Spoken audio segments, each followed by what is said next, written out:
Welcome back, everyone. Welcome back to Phil's Recap and Review, The Walking Dead Season 8, Episode 6, The King, The Widow, and Naked Rick. And welcome back to the Phil's Recap and Review. We're excited to have you guys in the live motherfucking chat. If you have your thoughts about this episode, please share them. We have a voicemail line that will be open tonight at 781-990-8509. Again, that's 781-990-8509. You can also text that number. But I'm not alone tonight. Tonight I have a very special guest with me this evening from the Midnight Chat Attack, Nick Diaz. Welcome tonight, Nick. Oh, hello, people. How you doing today, man? This episode was actually pretty awesome.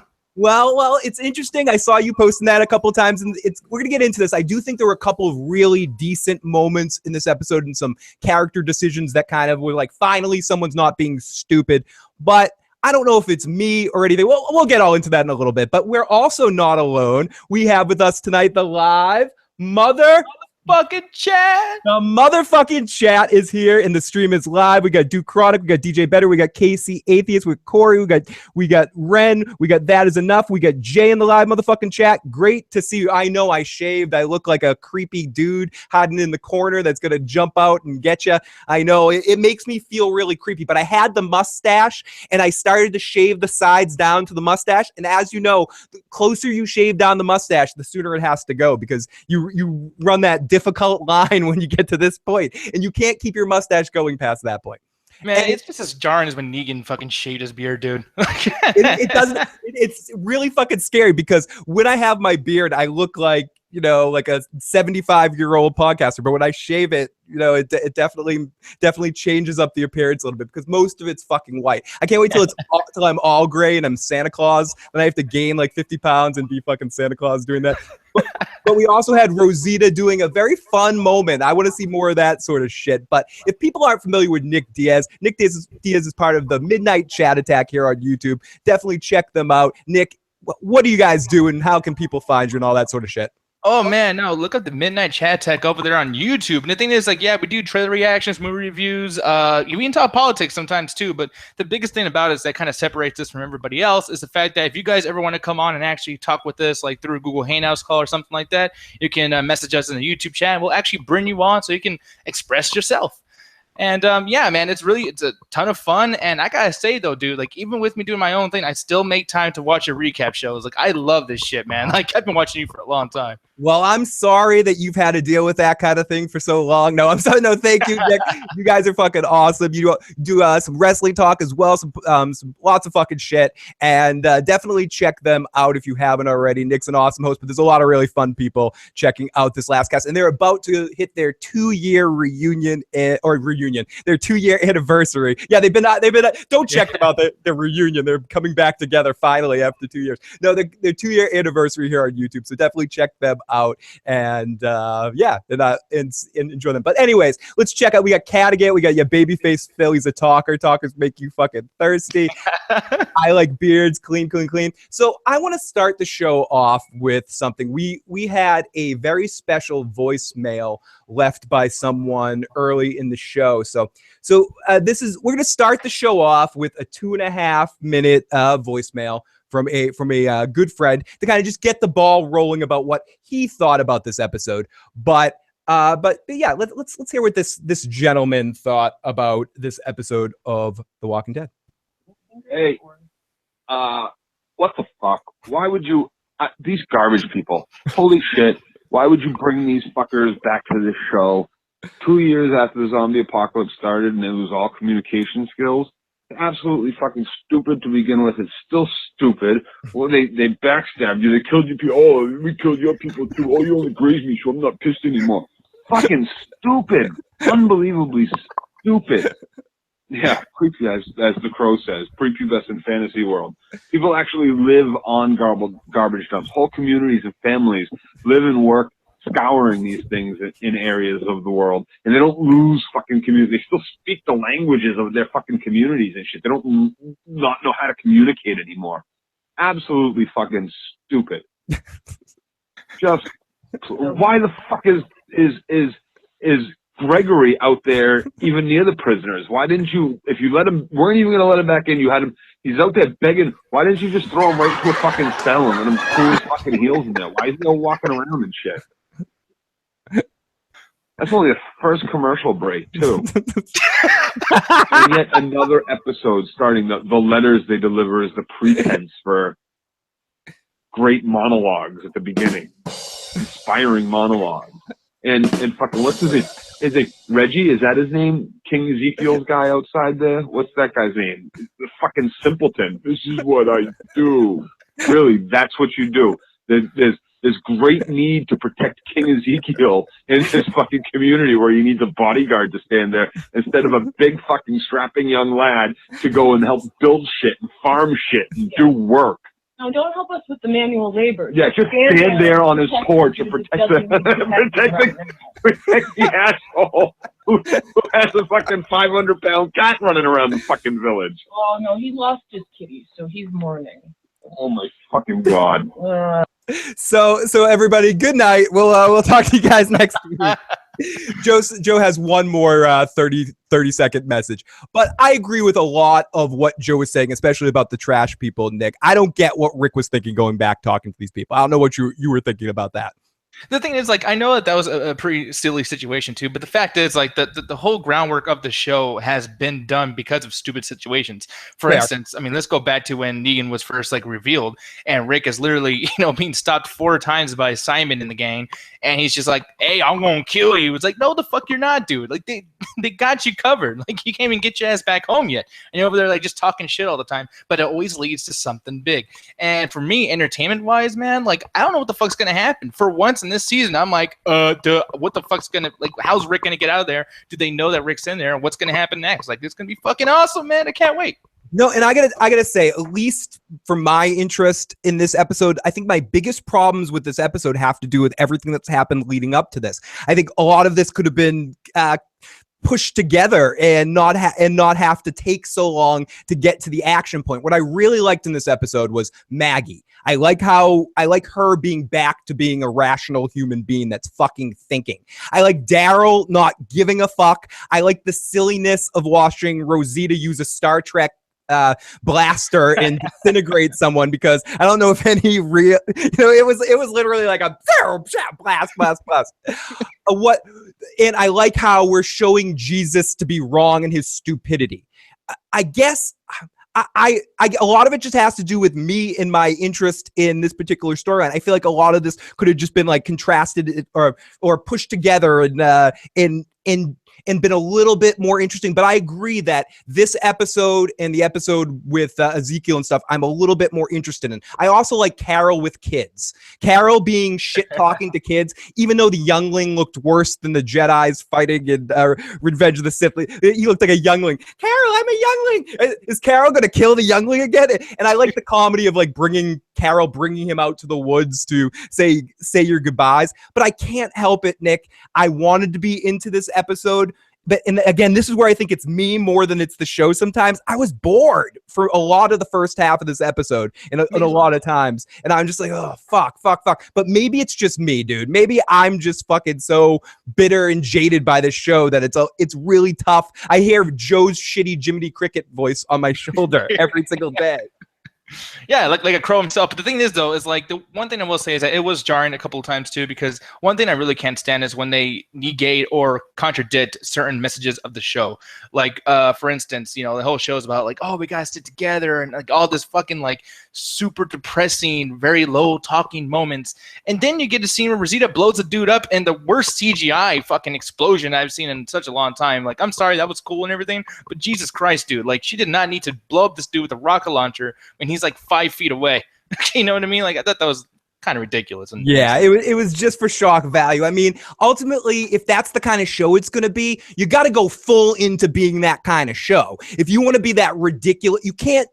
And I guess you can, but you can't do both things fucking successfully. You can't be an over-the-top, crazy fucking shit that should be starring Ron Perlman and be a ton of fucking fun, and I'd watch the fuck out of that show. And then you can't be this like serious, deep, emotional like crap that they try to put in there to make everything to compete with the higher art shows on either the network or that are popular or something like that. Like something like, I don't know, like Better Call Saul or fucking Vikings or Game of Thrones or some shit like that. It's not that kind of show. It's I think it works better when it's fucking fun and when it's just fucking action and kicking fucking ass and shit. But let's jump into the live motherfucking chat for 1 second. DJ Better says, I'm reading this comment first, of course, because it agrees with me. No, Phil, it's not true. It was boring.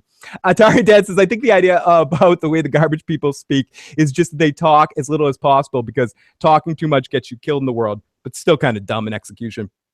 The episode was slow, but I'm getting used to this. Slow, nothing happened, some action, then slow again, says Cattigat. Great to see you, Cattigat. Centelvia says, there were a few gaps in time where we didn't know where Morgan was.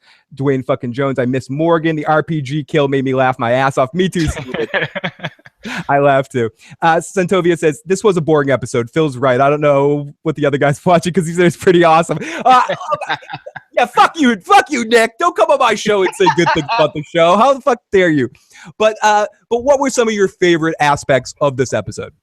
No, my favorite aspects of the episode was really just the pacing, honestly. And like, that's the thing too, when you come into this situation episode, and I mean, I always go to comicbook.com, variety.com, things like that. I see these interviews done with Walking Dead showrunners, and Scott and Gimple, he even said too, like, yo, like there's action all the way up to episode 4, but then once we get to like episode 5, 6, and 7, like this is a more like chilled out pace. It's not going to be insane. It's not going to be that big war that you guys were expecting. This will end at episode 5 and we will get chilled out.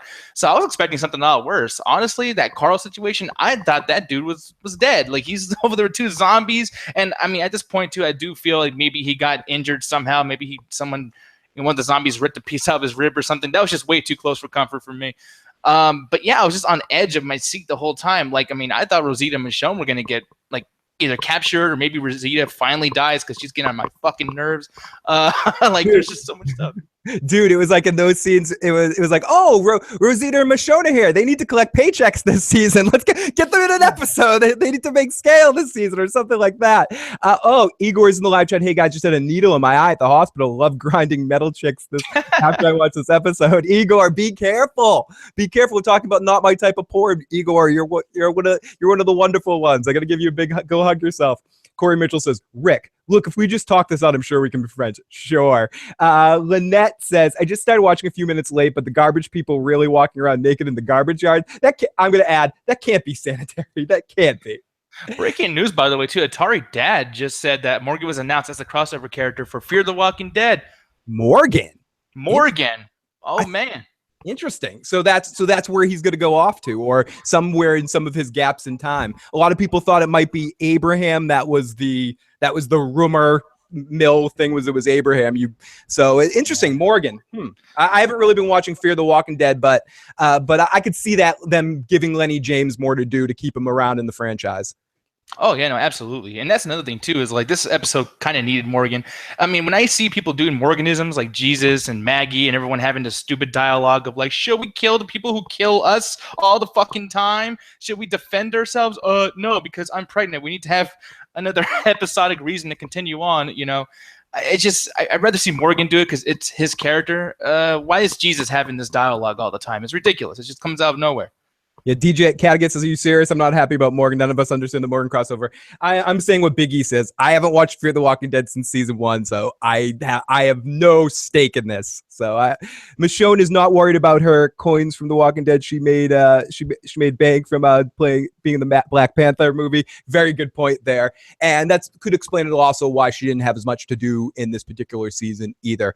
I agree with Rosita. It's like when you have Rosita with the gut like as covering you, like she can't hit Negan. She can't shoot Negan anyway. And I love how bullets again aren't really a problem now. But some of my favorite parts of this episode were Maggie throwing Gregory in the pin with all the rest of the saviors. I thought that was fucking hilarious. You feel sorry for him a little bit, dude, because his acting was like, no, like little boy getting spanked and shit, man. Like, just, God, Jesus, oh Jesus. No, Nick, I didn't feel bad for one fucking bit. I was standing up and cheering, fucking down with this fucking asshole. Death to this motherfucker. And okay, what else did I fucking like in this episode? Rosita blowing something up. That was probably my favorite Rosita moment in a few seasons. But let's just not forget, 2 seconds before this, she drops her gun in like this really horrible move where she just like drops her gun and runs away. She's like, I don't want to do this anymore. She runs the fuck away, and it's just, oh fuck, dude. And I definitely like Daryl and Tara not giving a fuck. My only fear with this Daryl thing is I don't want him to be wrong in this. I feel like he's the only one that's understanding the concept of war, Nick. No, I completely agree. But then at the same time, too, it's like, why didn't you do some of these things before Daryl? Tara, why do you all of a sudden just feel like you want to give a fuck? Where are those women that Tara was kind of mixed up with before? Why isn't she running over there to get them to be on her side? Because once again, like, her people were messed up by Negan. It's just like I love these things, but I just don't like that it just appear out of nowhere. I just, you know what I mean? Like, why didn't Daryl like kill Negan like at the sanctuary? Why was he blowing up nothing in the middle of the goddamn street for no fucking reason? I was gonna get into this once we get into the recap, Nick, but you're absolutely right. When we start getting into meet us at the sanctuary in 3 days, why didn't they try to kill him in the first play at the sanctuary? I get that this is cool, you trapped them on in here, but you had a shot in episode 1. You had many shots you didn't take. Why is it this big in 2 days thing? And I am a little excited to see how this all plays out, and I hope it is a big conclusion. I hope they really go there and finish off this fucking storyline. But I fear it's not. My biggest problem with The Walking Dead at this point, I think, is that I feel like it doesn't have balls. You mentioned, I kind of skipped over it, but you mentioned with the Carl and the dude in the woods thing. And when Carl's like wrestling this walker, like 2 or 3 walkers coming and grabbing him as he's pushed down the ground and wrestling them off with one hand. It's just that doesn't work. Carl should have died in this episode. He should have fucking got killed in that moment. I liked seeing Carl. I like Carl as a character. I know they're not going to fucking kill him. And I didn't feel the fear in that moment at all like I should have. Yeah, and I was like, oh my god, was something finally gonna happen? Like, holy shit, because the whole episode was so just chilled out. Another episode that was like this was actually last season, where Rick and Michonne just fuck for a whole hour, and like they're eating ramen noodles and having sex, and eating more ramen noodles and having sex, and then when they kind of do that fake out of Rick dying, I was like, okay, I know he's not dead, but maybe. Because this episode, if it's not a Rick death or a Rick injury, this is one of the worst fucking things ever. And I feel like tonight, even though I do like the episode, it was so just like slower pace. I'm still unsure about Carl's like future. I feel like he was injured somehow. Maybe he scratched or something. I hope, and I know I shouldn't say this, but I kind of hope so on some weird level, because that just wouldn't make sense. I don't like that we've made the walkers, even in that situation, like we're watching that, and he's like, first of all, why you're engaging them. You want to let their fucking souls out. Wasn't the whole point of the conversation you had with him 2 seconds earlier was you shouldn't do the things that your parents do? That was the theme of that fucking scene. You don't do the things your parents do because sometimes they're wrong. You need to learn from them. He's going around, this kid sucking 237 dicks. I mean, killing 237 walkers, okay? Going around doing that. And because he wants to release their souls back into the world or some fucking stupid shit like that. Carl smartly calls him out in his bullshit, says, yeah, maybe you shouldn't do that. Maybe your mother was wrong on that one. And then in the moment, he decides, fuck that. Why don't the 2 of us go charge all these walkers and these couple walkers and kill them? So then you're like, okay, fine. And then you see more coming in. You're like, oh shit, Carl made a mistake here. He's going to either lose this kid or lose himself in this moment because he made a mistake here. And then they just keep coming in and somehow the 2 of them wrestle them away. And then Carl shoots one with a gun, but none of them, no more around. They're attracted to that. I feel like I'm channeling Joe right now. Like, just what the fuck? No, and then another thing too, I mean, and I hate that scene for certain reasons, yes, but then at the same time, I was like, you know what? I don't want to wait for 3 episodes to find out Sadiq, that's the guy who was with him. I'm not going to wait 3 episodes to see if he's going to be fucking bad or good or whatever. They kind of got it out of the way that, yes, he's going to help Carl. He's not going to try to steal his shit. He's not going to try to kill him or rape him or some shit. Like, he is a good dude and he is appreciative. And I had to wait till fucking next season to figure that out because they stretch that shit so long sometimes. Like, I hate when there's a new character because I have to, do this horrible thing of them just talking about nothing for episodes and episodes. Fair, and I definitely like that too. They streamlined that, just bam, right into the 4 questions and the breaking of the matzo. I mean, right into the 3 questions to joining the group and all that sort of shit. They brought them on in. They streamlined the process.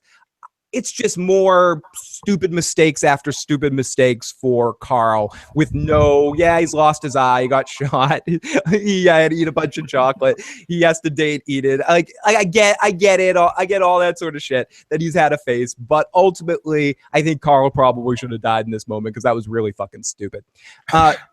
So the Polaroids, let's get into it. Let's not waste any more fucking foreplay time. Let's get into talking about this motherfucking episode, and let's do our recap.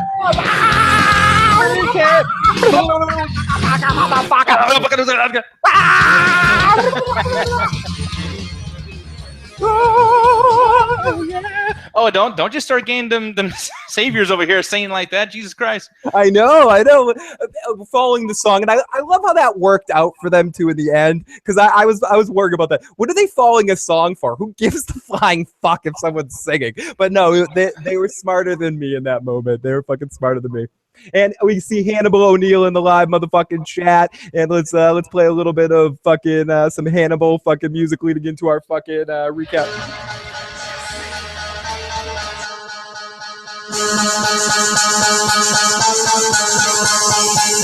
Oh shit!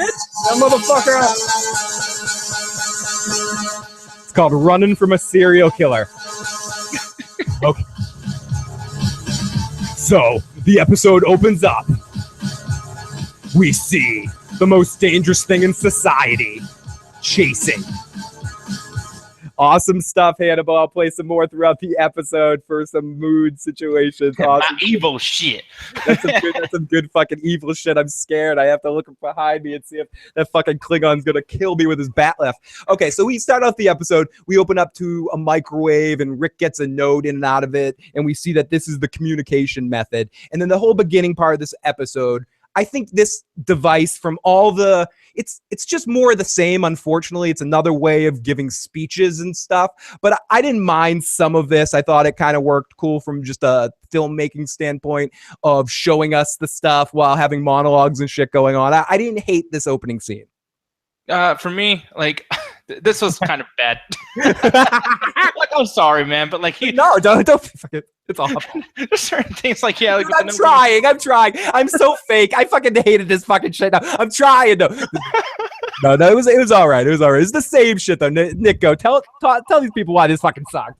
No, like the reason why I think it fucking sucked is because like this really just set the tone for the episode too. Like just like that quiet, like, oh yes, like this is how he gets the note, and ooh, like I mean honestly, like I should play some more of that fucking Hellraiser music that you were playing a little while ago, just like ooh, the spooky feeling. And then like, you know, it just kind of goes into the intro, and I'm like, yeah, I know I shouldn't be paying attention to this. This is not important. You told me with the music and the tone of this that this is not important. And honestly, after that point, it's almost like, yeah, the whole beginning of this fucking episode, it's almost like a bathroom break moment. Yeah. You know what I mean? Yeah, and it's more the same. It just like kind of gets more people into the plot. And I think part of it too might have been a little bit better if we hadn't seen the same scene 70,000, 100 fucking times before. So we open up. We see the lonely road that they've never rode before. Rick's just like running down the middle of the road. Then we see two familiar characters of Michonne and Carl, and then Daryl driving. All of our characters checking on in. We see Carl. We see reading Rick's notes, all that sort of shit. Carol's note. When they ambushed us. My note. It was over in seconds. Dear diary. Ezekiel's tiger touched me. We're the only ones who made it back. And we're the only ones that made it back because it's a fucking tiger and it ate us. So then we go back and forth with the note thing, updating folks so everyone can kind of figure out what's going on.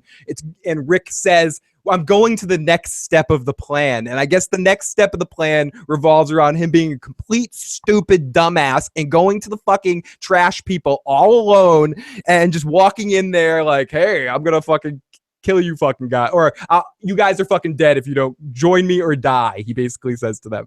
So Maggie talks about the captured losses. We see meet you at the sanctuary in 2 days to win it all. And so we find out it's been a day and a half since the beginning of the season in this scene, and meet at the sanctuary in 2 days so they can win it all.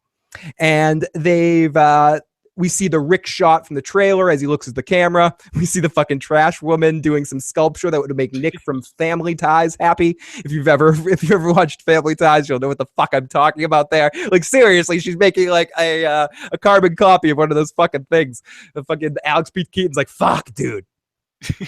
And then they hear a knock on the door, and the door opens, and it's the theme song, fucking Nick. And so this is the opening of the episode, and as talking about it again, I must admit, I have to come over to Nick's side of this one. I didn't like this intro either. It set the scene for the tone of the episode, which is this music, and I think part of it, too, is the soundtrack of the season. It's a lot of just, like, mellow music, like, it just makes things boring, dude. Well, like the thing is too is like the genre of this season is not the genre that we are into The Walking Dead to watch. This is a situation too where it's like this is more drama than action or horror, but yet they're telling you, oh no, this is action, like all out war. I haven't seen an all out war. I've seen all out bore. I mean, I really don't understand why they sold this as something like, holy shit, like this is the ending, like we're gonna fight Negan. We haven't. I mean, we barely even see Negan. So, like, when you get into an episode like this, when you're watching it and send the tone and the mood and everything, it's actually kind of cool while you watch it. And even in hindsight now, I kind of wish I wasn't talking good about this episode because I'm starting to hate this shit as we're discussing it. No, it's true. But I think ultimately this is one of those episodes that if you're watching The Walking Dead out of the context of a week-to-week kind of thing, expecting shit to happen, being familiar with the production. If you're like binge watching The Walking Dead 20 years from now or something like that, an episode like this might be all right for the mood that you're in, where you're not expecting. And I agree, a lot of my problems with this season have to do with the way they hyped it up. After the end of last season, they're like, oh, this is the 100th episode. You're going to see fucking things like you've never seen before. It's gonna be crazy. Then it's all out war, crazy action. And you're right, that's not the genre of a show that we're getting, and that's not the show. It reminds me of the Chili Peppers.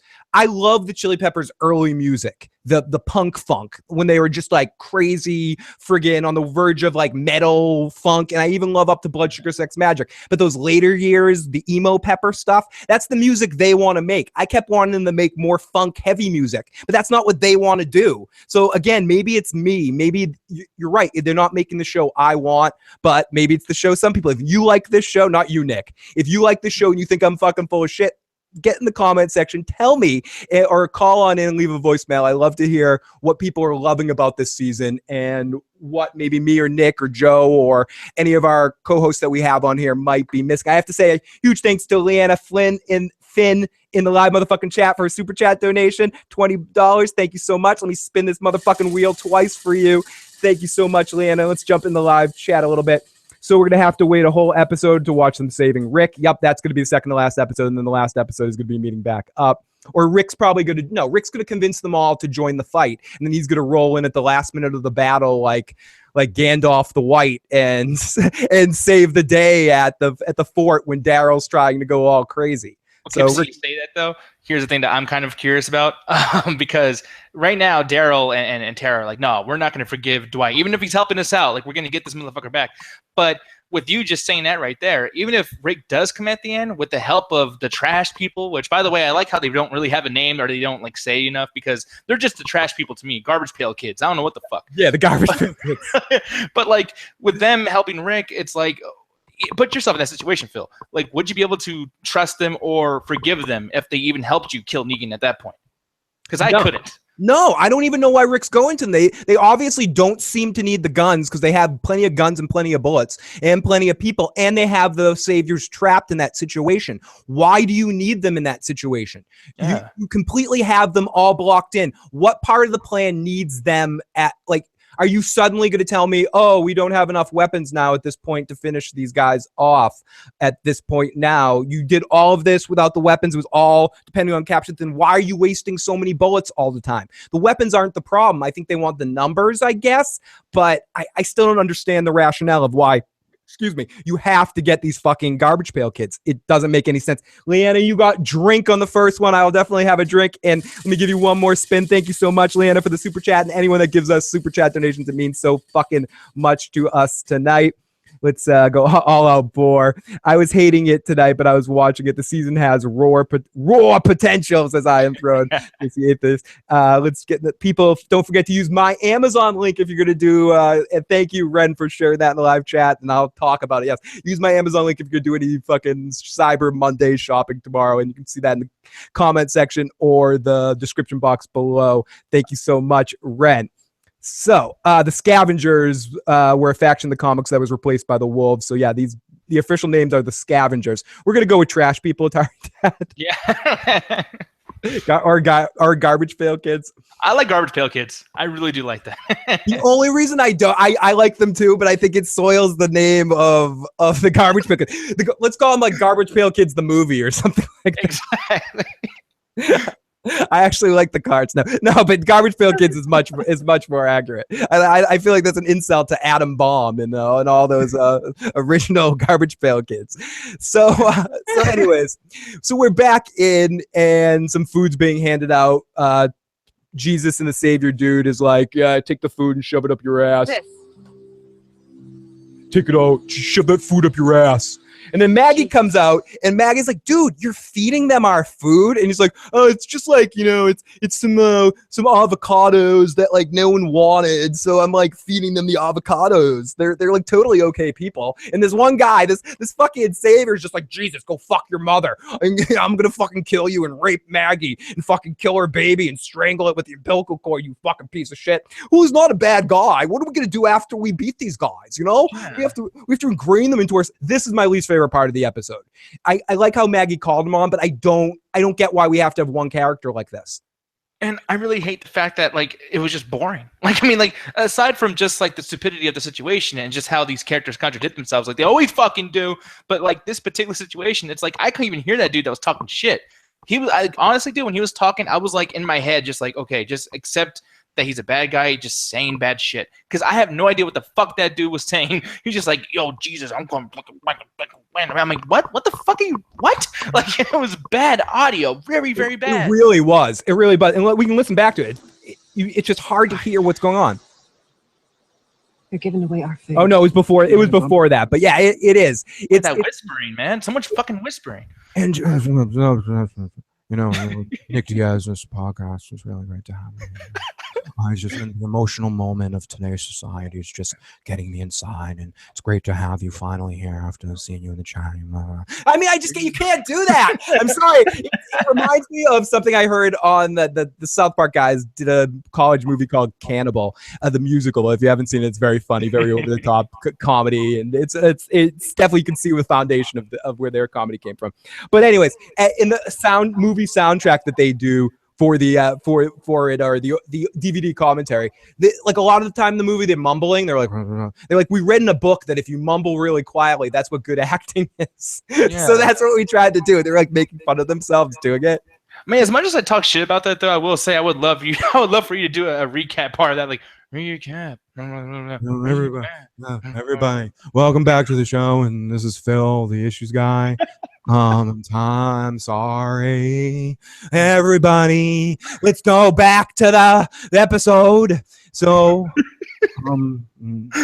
that douche Gregory, he puts his 2 cents in. I don't like that fun guy so much. Yeah, and Nick, this was a really fun part of the episode where. Thank you very much. Yeah, it was awesome. It was awesome. This is the greatest podcast.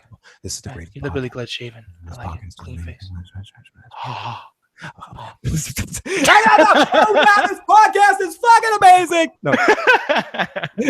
Anyways, so if people are asking where the wonderful Timo is, Timo's work schedule is fucking her in her fucking dirty fucking ass, so she's not able to be here tonight. But we got to send some love to Timo the best way we know possible.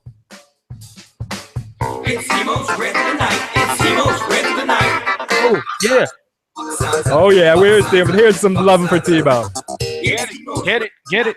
There's a lot of love for Timo. So we come back and some food's being handed out, and then we see Enid and Gregory there. I love how Gregory's there just being like a douche turd and throwing his 2 cents in there. And yeah, these saviors are bad people. Yeah. And I like the conclusion of all of this because through the whole first part of this episode, I'm like, why is they even let this guy walk the fuck around? Why isn't he outside too, sitting with the rest of the people? And so he's trying to ingrain himself to Maggie by siding against Jesus and talking shit to Jesus, and Maggie's not having any of it. Now, when that was happening too, like, here's another thing that I have an issue with. Is like, okay, and I asked you earlier if you felt sorry for him or anything like that, because he was like, "Oh God, somebody help me," etc. From later on in the episode. But that particular scene right there, when he's in his office and he's like just talking to her, talking fucking sense. The villain is talking more sense than the good guys. Dude, he's so. I'm sorry. You're 100% right. And I said that. I have that written right here. Like when he's talking to her at the desk, he's the only one making sense. Yeah, like, I mean, does that sell you on this character at all? Like, I mean, do you want him to survive because of that, or do you still fucking hate him? Like, how do you feel after that scene? After that scene, I think I still feel the same way I feel about him. I think he's a convincing heel. And I think you need to have characters like that to make things at all interesting in this kind of situation. Unlike some other people, this kind of schwarmy fucking asshole, I love the character being in there. I think he's one of the highlights of the last 2 seasons, like, because he really owns that fucking douchebag thing. But I like his moments, but I think that's a different question to what you were saying earlier. Do I feel bad for him? No, because the best part of having piece of shit characters like that is seeing them get their fucking comeuppance. And I loved seeing him get his fucking comeuppance. It made me feel good. It made me feel excited. It made me secrete liquids in parts of my body I don't want to tell you about. It was really good. I enjoyed. That was my favorite part of the episode, watching him fucking cry. Actually, legitimately, I was just trying to get you to say you like him. That's all. I definitely do like the actor's portrayal of the character. I think he's one of the best of the new characters that we had. We got JC Riley in the live chat, a Talking Dead, and a cast member just spoiled a death this season. Oh shit, JC. So I should we spoil it since the Talking Dead did it? So no, I will. No, I'm scared, man. That chat, I don't know. I don't want to hear about that. I don't even want to look at the live with the fucking chat. Johnny Rico says, for once I agree with Gregory. You can't have the foxes walking around with the sheep. Makes more sense than fucking Maggie. Felicia says, when people say fuck Sansa, they're really saying, yes, I'd fuck Sansa. Felicia. Cattigat says, yes, Gregory was right for once. Leanna says, yeah, you got it, Felicia. So Maggie's like, Jesus, why'd you bring him here? Why'd you do this? I may just have to kill him. Why are we fighting? Dude, why are we fighting? Wait, you're supposed to talk. Seriously thinking about doing what Gregory said? Every option's on the table. They have to be. What are we fighting for, Maggie? Because No. I thought I did. That's why they're here. okay, well, what does that fucking mean? Like, what I came out of the end of this scene, Nick, was what the fuck does any of this mean? Why are we fighting these folks? Because he smashed and murdered and fucking killed. Or first of all, you're fighting them because it's written in the script that they're the bad guys last season, and then you killed. But ultimately, they bashed in 2 of your friends right in front of you, including her husband. And you're asking any of these people that we've now legitimately gone to quote unquote war with. I guess it's a bigger question. Do you think we should be worrying about the casualties in this situation in the middle of a war in the zombie apocalypse? I mean, I do think that, but I will say, though, as an off point over here, I do enjoy the fact that this show's teach me that if you just like question anything, it means good writing. Like, for instance, like he's asking, like, why are we killing these people? I mean, you can do that for anything, basically. If you're Jesus, like, why am I breathing? I mean, why do we even breathe for, Maggie? Like, I don't understand why we do this. It's like you can't just question normal shit that should be explained to you just because you have common fucking sense. You can't just randomly do things like that and then expect me to be like, oh, that's some good writing. That's some good character development. That doesn't make any fucking sense to me. But yeah, like thinking about that though, they weren't Jesus' friends. Like, I mean, they're Maggie's friends. So I guess I understand Jesus. Like, yeah, I don't give a fuck. I don't know those people. So I mean, I really don't know. It's ridiculous. Jesus and friends. And it reminds me of the Mystery Men. Like when they meet that one character and Ben Stiller's like, "You're just turning things around and it's making it poetry." Am I poetic or not? Am I this or that? Let me spin this. Hey, Jesus gonna have Maggie like walk around those fucking watermelons and shit, like whatever the fuck she was doing. Like Mystery Men honestly makes more sense in this fucking show sometimes. I mean, I don't know what Negan has to do to really get the point across. I am the bad guy, you fucking dummy. Like I don't understand what it is. I mean, Jesus has almost been killed numerous times by these people. So I don't understand why he has no fear of these. I mean, especially that many saviors too. Like he led all of them in that fucking place. Like, oh, it doesn't make any sense to me. Oh, great to see Nymeria in the live motherfucking chat. Great to see everybody. So that douche turd Gregory tries to get his 2 cents in, and Maggie's just like, why'd you bring him here? And fuck you. So then we go off to Carol's whole wake up, you big baby. Big baby. The others, you need to get out here. Come on, you big baby. We have to gather everyone who can fight. Now. Get the fuck out here. Now. Now. Hello. I to go, you know. I didn't need to do this anymore. Okay, so there's all this sort of shit. It's no use even talking about this scene until we get to the last scene. Then we see little Anakin Skywalker say it ain't so. Say the king's really not giving up. And Carol's like, fuck you, little kid. I'll make you cookies or I'll tell you to talk to the flowers. Get the hell away from me. And I think some of Carol's best stuff on the series is her with little kids, and I generally liked her in this episode. This is probably the best I've liked Carol in a season and a half. I enjoyed her in this episode. No, I did too, but I also don't enjoy certain things about her character in this episode, and just the writing and just the way they're trying to do certain things. Like, for instance, look, I love Carol. I love how she has a shotgun ready to blow up the door before checking if it's fucking open. But we'll talk about that later. But then there's a situation too, though, where like her and that kid being in the woods and things like that, like they're trying way too hard to push this. Like Carol as a mother figure, like she's fucking, you know, like she's I don't know what the fuck the word is, but like, you know what I mean? Like, it's just way too on the head, you know, like, especially like making it seem like that little boy is a male version of Sophia. You know what I mean? Like, it did a lot of things like that where I was like, okay, I get it. You're trying to make me, as an old Walking Dead fan, be like, oh, this is just like fucking whatever. It's like, no, do something new. Don't do the same shit over and over again like you always fucking do. Nymeria giving you some love in the live chat, Nick. Why is Nick Diaz here? Shouldn't he be locked in Corey's basement? Corey let him out for the night. Come on, give him a break. Yeah, the actor who played the kid brother was the actress who played Sophia. Fun fact. He literally is the male version of Sophia. That actor is her half brother. Oh, interesting. Carol should have jumped the king's bones. I think that's on the horizon coming up soon. I would not kick her out of bed for eating crackers. We can see some action in the live chat. We also, as we mentioned, have a voicemail line. We've got a couple people's messages. Got 3 more messages. I think it's about time. Let's listen to Joe's last 30 seconds that we get of Joe of the evening here, and get back to our recap. Yeah, so the last commercial break, this is my impression. This is right before the final part of the episode. This episode has been absolutely fucking boring. Carl went out and made a friend. Carol went out and made a friend. Jesus went out and made a friend. Absolutely no movement in the war, and we got the prisoners inside into a cell. Like, just fucking dumb. You slam that fucking phone down, dude. He's so angry with me right now. He's like, fuck you, making me do these fucking phone calls. I don't want to talk about this fucking episode, you piece of shit asshole. You fuck. So then we go over to Trash Central again, and Trash Central. and Rick comes in alone to go to the fuck house. He's like, come on, dude. The music's being played to remind us how dumb Rick is in this moment. Why back after? And then we get into this whole... Same thing I wanted before. We get into this whole... And again, I don't want to replay what Joe said before, but... What the fuck? Why would you... these garbage people. Holy shit.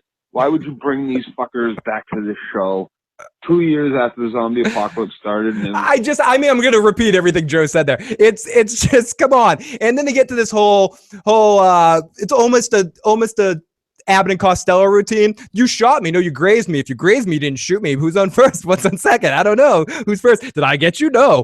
Can we still work together? Kill you. Need you. Blah, blah, blah.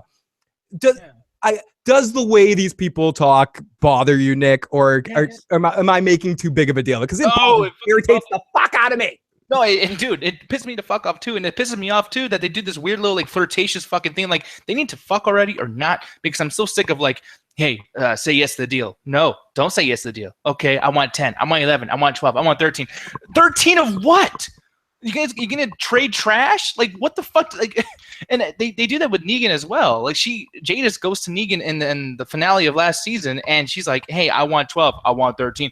Like, pick something. This is not hardcore Pawn. Am I watching The Walking Dead or fucking Pawn Stars? Like, what the fuck is going on right now? I'll take 10. No, I'll take your last offer. You take 10 guns? No, I take 15 guns. No, Misa Jaja Binks. Misa takes 15 guns. You're gonna help me? You're not gonna help me. You're gonna fuck me. You're gonna kill me. You're gonna love me. You're gonna buy me. You know, like, what the fuck? Oh, silly Wookiee or silly fucking Jedis. What the fuck? Jedi mind tricks don't work here, young one. That was a shitty. That should have been a better effect, but whatever. Yes, better. Okay, better. So the barter system never fails. This dirty issue says this season says, I have no idea what I'm doing. Rick has a thing for the garbage pail. Yeah, it's like, I'll take your atom bomb. You giving me my Shirley pukes a lot, or I forget. It's funny. I don't remember a lot of the names of the garbage pail kids. Yeah, especially name like Jadis. Like, what the fuck? Yeah, what the fuck? So we see Jadis, and you shot me, you grazed me, but if you shot me, I'd hate you, but you didn't shoot me, so let's work together. Also forgot to mention for our super chat donator, the second one was take a bite of a sandwich, Leanna. So I will take a bite of a sandwich in a moment. So then we get to see what Rick's huge plan is to by taking the Polaroids is to show that the saviors are trapped, to try to convert people over to his side. Okay, I guess this was a smart plan. I guess. I don't know. Like, it seems like to prove it, I guess he wanted to have the pictures to prove it. But it seems like it was a little bit too far, just an excuse to pull a Polaroid in there or something. I don't know. Well, by the way, she probably couldn't see what the fuck was on the goddamn picture. Like, I mean, dude, you saw that picture. They showed it on the fucking camera, like in that episode. And Negan's like this little tiny. It's almost like a paranormal picture. Like, hey, like you see that ghost back there? It's almost like clickbait or something. Like, I don't know what the fuck that was, but maybe Jay's just didn't see what was going on. Yeah, I don't know how many Polaroids you've seen, but they don't come out clear that often.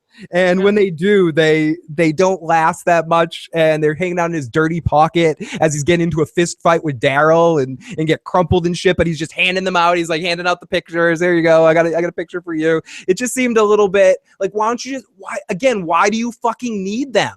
Why do you have to add them to the party? And why are they going to push you over the edge? I agree with Jill. Why'd you have to bring them back in? I don't fucking get it. And I'm actually going to ask you something too. Like, what do you think that the scavengers have that's so fucking... Because, like, as far as what I can see, they needed Rick. Like, they wanted guns. They needed guns. And honestly, as far as what I've seen, they just have normal shit. Just machine guns, a couple of knives, a couple of fucking tree branches that might be a little fucking sharpened a little bit. Like... They don't have a ton, and the amount of people they have, I've seen outposts that were taken out that have way more people than the garbage people. Do you know what it is? I think it all has to do with the dick off between the Schwartz off between Negan and Rick. Like, he wants to turn it on Negan again and show Negan that he has the power now. I think it's vanity on Rick's part and that sort of situation. I think he doesn't really need them at all. He doesn't need the numbers. He doesn't need the guns. He's obviously in this situation outsmarted the saviors, trap them, could just blow up that whole fucking place or go in there. I think the only possible reason for wanting to get the trash people was just because we had the deal before and you screwed us over. Now I want you to screw Negan over just so he gets fucked too, to show how Negan doesn't have any power and I have the power now. It's a maybe. I guess that's my only explanation, but that's a little bit of bullshitty. Yeah, but no, I completely agree with you in that sense. I feel like, yeah, Rick is just fucking full of himself. And it kind of goes back to when Negan said in the first episode of the season, where he basically just goes like, hey, like, I'm not willing to get my people killed over this shit. Just like you're about to. And it's like, yeah, exactly. He's about to kill. And I know Negan sounds stupid every time when he's talking, and everyone, I mean, I know you and Joe don't like this dude a whole lot, but the man speaks the truth. It's just like with fucking what's his face, Gregory. You know, like, these villains are too much fucking smart for their counterparts. Like, you know, the good guys. The good guys are fucking stupid and assholes. I don't like Rick. He's a dick. He is a fucking dick, and he's stupid too, and he's acting like an idiot in this situation too. He doesn't need to go. This is your backup plan to go get the. So you weren't going to go there if you got the catch of guns, but so maybe it's guns then. Maybe he doesn't think he has enough firepower to take them down. I guess that could be an explanation too. But I think that contrasts what we see on screen, where they have all these fucking weapons. Now Rosita's got a fucking rocket launcher and shit, and blowing up a single guy with a rocket launcher instead of aiming that at saving that for the headquarters. But whatever, you know. Exactly. Well, even like situations too where Daryl has a fucking handgun. He has like a Men in Black weapon with a handgun that shoots fucking grenade launchers, and it has so much ammo. I feel like Daryl just beat like Mercenaries mode on Resident Evil and has like infinite fucking grenade bullets. Like, what the fuck? Oh fuck, Leanna, you're that sandwich mixed with the drink you made me have. Thank you so much for that super chat donation. But I am spinning. I appreciate that. So we get switch sides from Negan, be a part of our side. He really wants these people. He says, join us or die. He threatens them in this situation. And it does take a lot of balls. And something that someone's in the comment section, I do want to say, I'm bashing The Walking Dead a lot tonight. And this episode was not, for my a little boring, not a bad episode, but definitely a little boring. Not one of this season, just in general, I could say that about that. But one thing I can't say, and I just feel like I keep having to mention, for the most part, all the fucking actors kick ass on the show in what they're given to do, especially Andrew Lincoln. He fucking kills it as Rick Grimes. He fucking is, like, I know this is an oversaid statement, but he is fucking Rick Grimes. Like, he even in all the stupid moves that the writers may have these characters do, like, him as a character is fucking awesome. Like, seeing him just walk around being a badass and talking shit to these people, even though it's stupid. Like, I like watching Andrew Lincoln do it. Yeah, but it's like a bad old Western cowboy movie where like your grandparents used to tell you like, yo, there's some bad shit right here. About to walk over there and shoot people off the goddamn horses and the whole thing. And it's like, it's cool. It's a cool little cowboy moment when he does the things that he does. But like that whole thing with Jadis, even Jadis is telling him straight up like, you talk too much. It's like, yeah, he fucking does. He talks way too much. Just like I like this episode. Honestly, I had fun with this episode, Phil. I really fucking did. I brought you to the dark. Come to the Joe side. Do it. You will have Joe Jiminy Cricket on your shoulder too. Might as well, man. This fucking thing, like, you really just sold me on this, and I think I actually turned you around too because you seem to be liking that fucking intro, and now you don't like that shit. You did. You said you laughed. I'm like, okay, I gotta look at this a little bit different. I saw you post that in the chat section. I'm like, oh, Nick's liking this episode. Okay, I gotta think about this for a different end because I always want to try to think about things from like a wider angle lens, you know, like look at things like, oh, some people are going to like it. So, you know, let's talk about all sides of it, the good, the bad, and the fucking douchey. So like I try to find nuggets of like goodness, even in piles of shit. And I think consistently, at least the acting performances, I think are really good. But I agree. And that's why I want the show, and I talk about this a lot, I want the show to go full crazy, like go into it, like piss into the wind here. Like more stuff like Rosita blowing people up with fucking shit, like Rick and Daryl on the road, dodging bullets and shit like that. More of that stuff and make it just an over-the-top, pulpy kind of show. You know, again, add Ron Perlman to the show as Hellboy, like on the show, you know, just like make it crazy and fun. No, yeah, I 100% agree. And I think we might get that. I think that right now, this subtlety that's happening right now, it's going to lead to a real good fucking season finale. And I thought that was going to happen at the end of the episode. I was so just like tensed up, man. And that's what I rate this show based on. Like I was actually enjoying it while it was happening, but yeah, Phil, you got your ways, man. Evil. It's blame Joe. Critch says maybe Rick is tricking Garbage Pail Kids into trying to rescue Negan. So nah. Walking Dead's still on TV, says Mike. Thought it was canceled 12 seasons ago. No, it wants to be on 30 seasons, Mike. It's going to be 30 seasons. The Joe's Casey Atheist says the Joe's come to the Joe side. It's awesome there. So okay. So let's continue because we got a long way to go in this episode. So we really want these people. Rick says join or die. Threats, yes or no, maybe so. You talk a lot, you ho. And they take him away. Wait. Talks too much.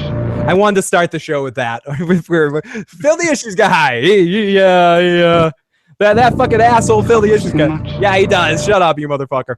So, that's what Chesney's saying about me. He talks too much. He talks way too much. And then they take Rick away, and he talks too much. Crisscross. Anyways, what the fuck am I doing? I'm gonna try to make sense of my notes. So then we get Gregory in the next scene trying to be the big man on campus. Always I love think this they guy. know better. I love this guy. Always. pointing the finger at the guy, or yes, sure, gal, who's sitting in the hot seat. Truth is, it's not so easy. And I like my favorite moment in that scene is he refers to Jesus as their hippy dippy kung fu friend. And this is the scene that Nick was talking about this earlier, and I definitely agree with this was a good scene for Gregory. And someone else said this in the live motherfucking chat too, about how Gregory's making a shit ton of sense in this scene. You tried to cut a deal to save your own hide. Not just my hide. Not this My part. motives were pure. Not this part. Now when he starts explaining his situation to back, oh no, Mamos, I didn't really want to kill. When he's saying about having the saviors around, that you need to get rid of the saviors, that it's a bad thought. It's blah blah blah blah. But Maggie, in her defense, is actually thinking the long game here. I agree with her, keeping them alive for possible trade, and if not, then you have to kill them. I just hope they don't have her change her mind. That's a question for you. Do you think Maggie will hold strong to killing the saviors if they prove not useful, or will Jesus get to her and convert her and allow some of them to join the fray?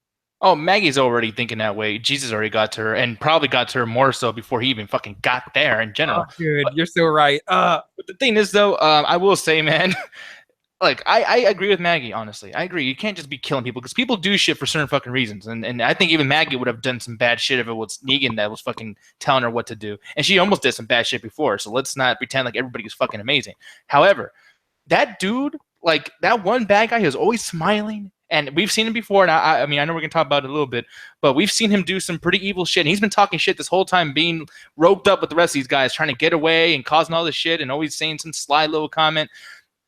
Kill that motherfucker. You know what I mean? Like, Maggie's purposely being blind, and I know it's because it's going to lead to this obvious fucking what this is going to lead to, and I'm just kind of like, yeah, this is stupid. I mean, this is really, really stupid. Both her and Jesus are stupid.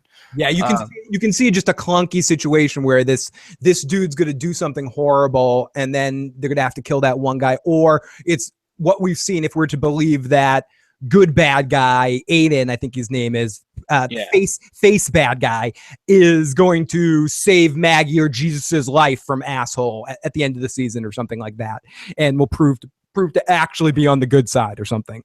Like, do you feel like a big part of this too, by the way, is her rebelling against Gregory still? Like, not only is she, like, you know, the new administrative, like, head of everything, but also she's like, you know what? Just because you're fucking Gregory, like, anti anything you're saying right now. You know what I mean? Yeah. Like, do you think that's part of it?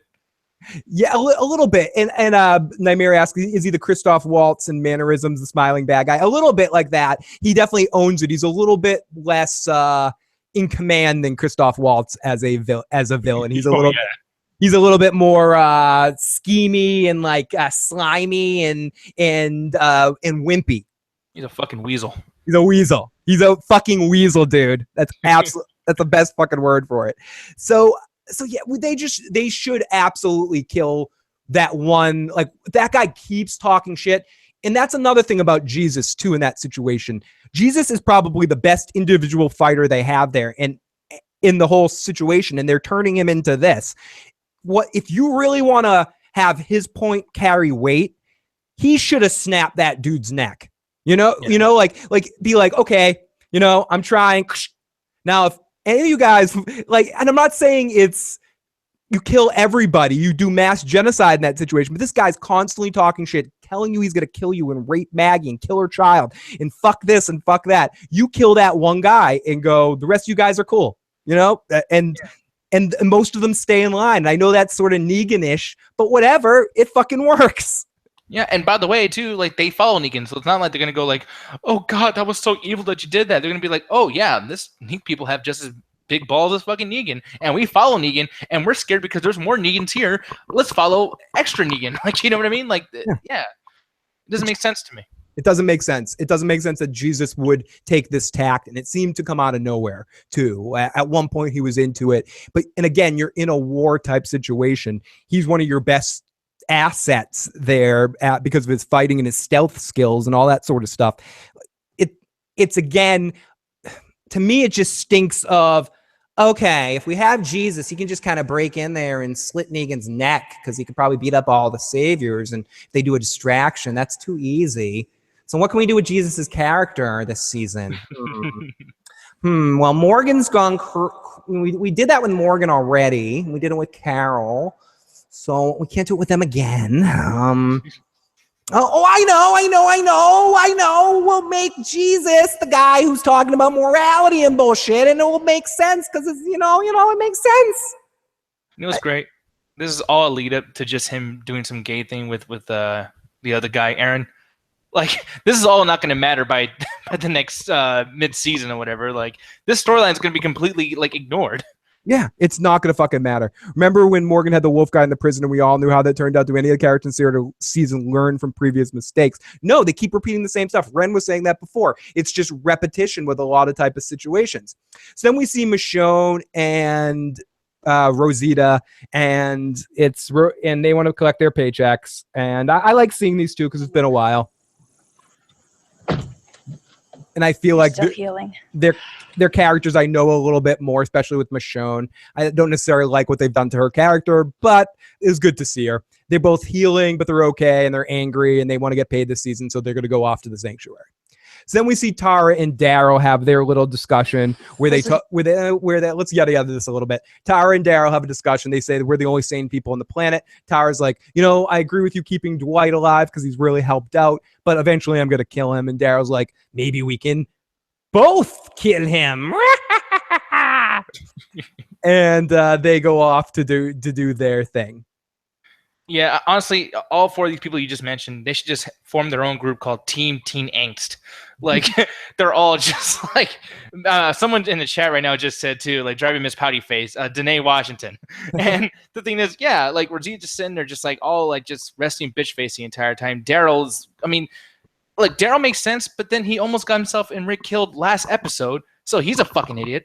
Like, Michonne has always been trying to kill somebody when she's not supposed to. Yeah, fuck all four of these characters. I don't like them. Yeah, they just shouldn't have.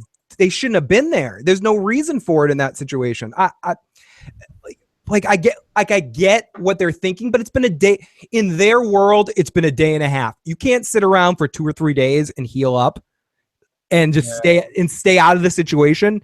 And I know they need to get all the characters in the season at some point. It's been a while since we've seen them, so we'll see them in the season finale or something like that. I appreciate some of their scenes. I like them as actors, but I think this just didn't make a lot of sense. So we go off to the dark and atmosphere kind of thing, and Jesus is looking through the fence, and the one guy wants to know what's going on out there, and the saviors start talking shit. We hear some walkers in the distance, and the good guy, or the good savior, talks about how I don't even like these guys, a guy like someone else was the leader when they joined. I'm not Negan. And he's like, and Jesus says, no one's innocent, not me, not anything. And then the writers again just wanted to put this line in there, this one right here. I'm sure I was. No such thing.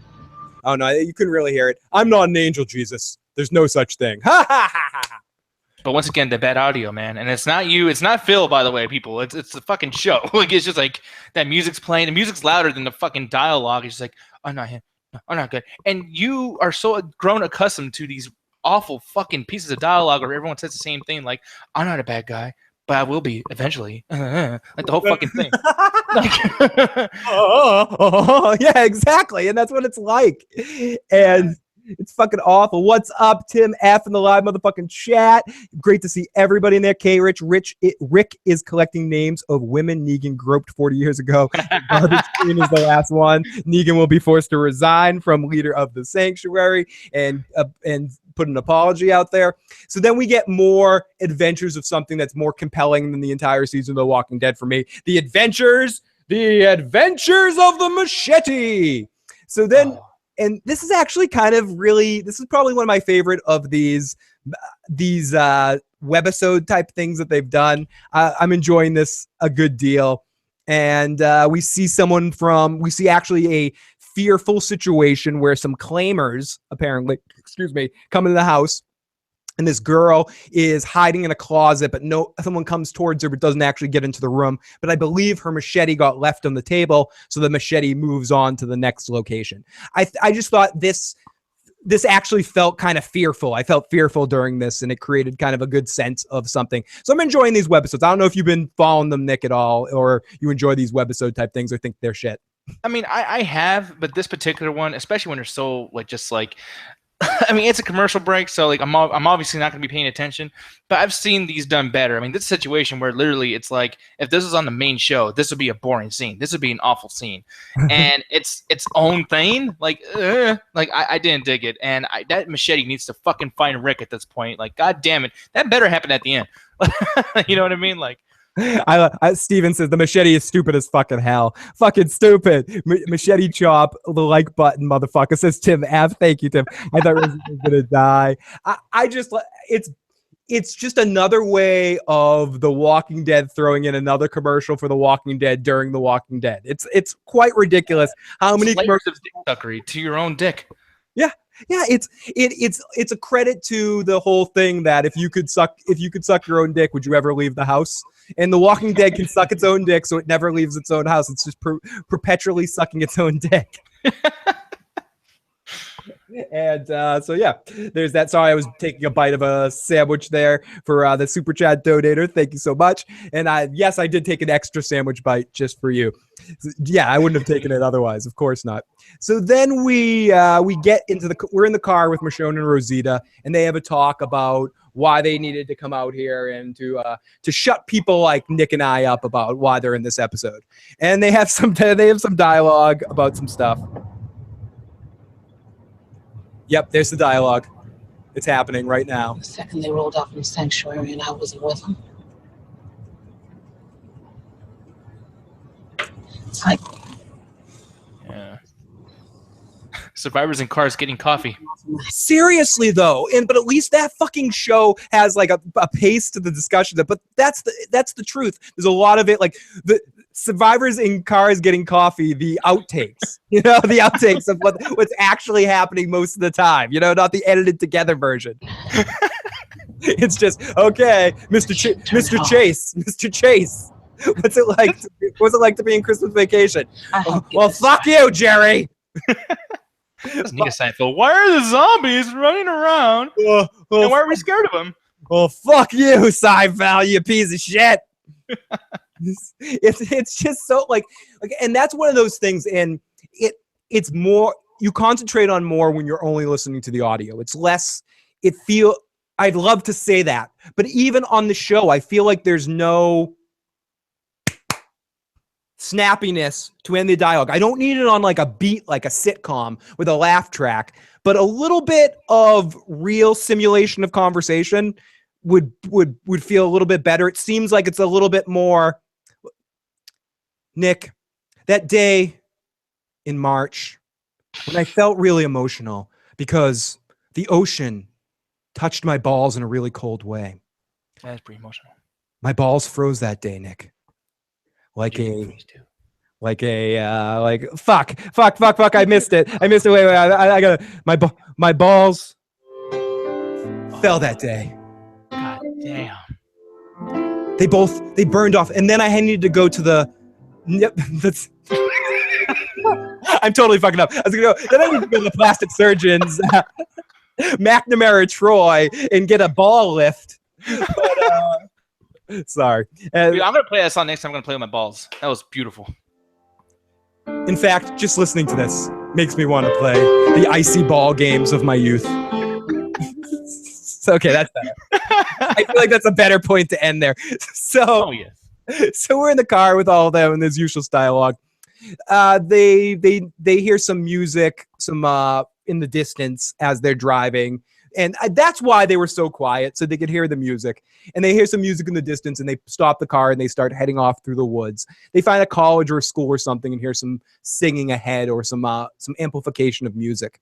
So we see a walker grabbing a bag as we come back in for something, and it's being stuck on a stick and it's a gut as the zombie's grabbing for this bag in the wind that's floating and stabbing itself. And I feel like that's us fans of The Walking Dead, like watching the show. Like, oh, there's a finale.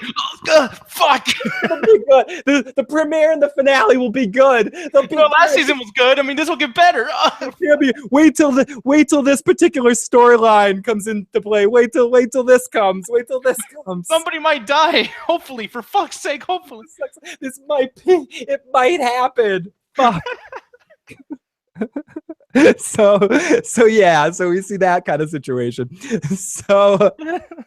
So we see a walker grabbing something, and then we see the dude from the other week, whatever his name is, coming out, and he stabs the walker, and Carl's watching from behind, going, "Hey man, what's going on?"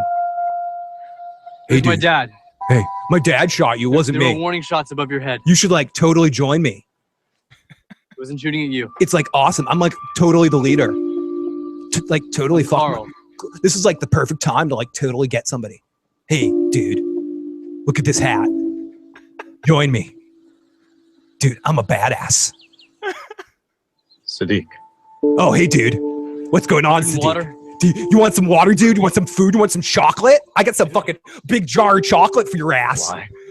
Because you seem like a really cool dude. Yes, and my you're talking dad, about something your mom my dad said. wants to kill people, so I want to like keep people About alive. helping people. My mom, who was like a total slut and a really bad mom. My mom But told me anyways, that you my gotta mom do it told right. me that like I should like save random people on the side of the road that, you know, like aren't gonna cause me problems. And then I'm gonna like go attack random walkers and release their fucking souls and shit, dude.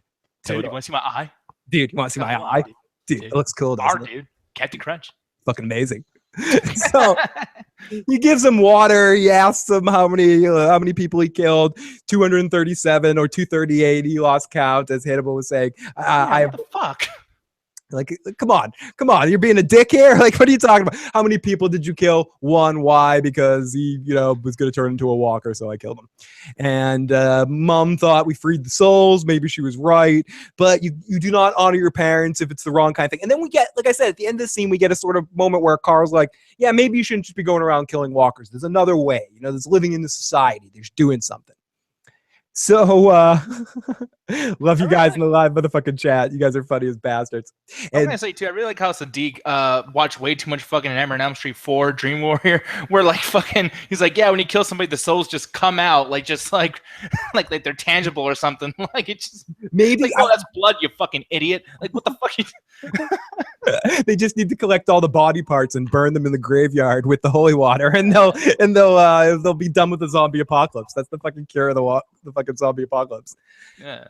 We need to get fucking Bubba Kincaid and fucking the kid that screams. Or Philip. No, Philip was the kid that dies with the puppeteer kid. Well, the kid that screams really loud. Ah!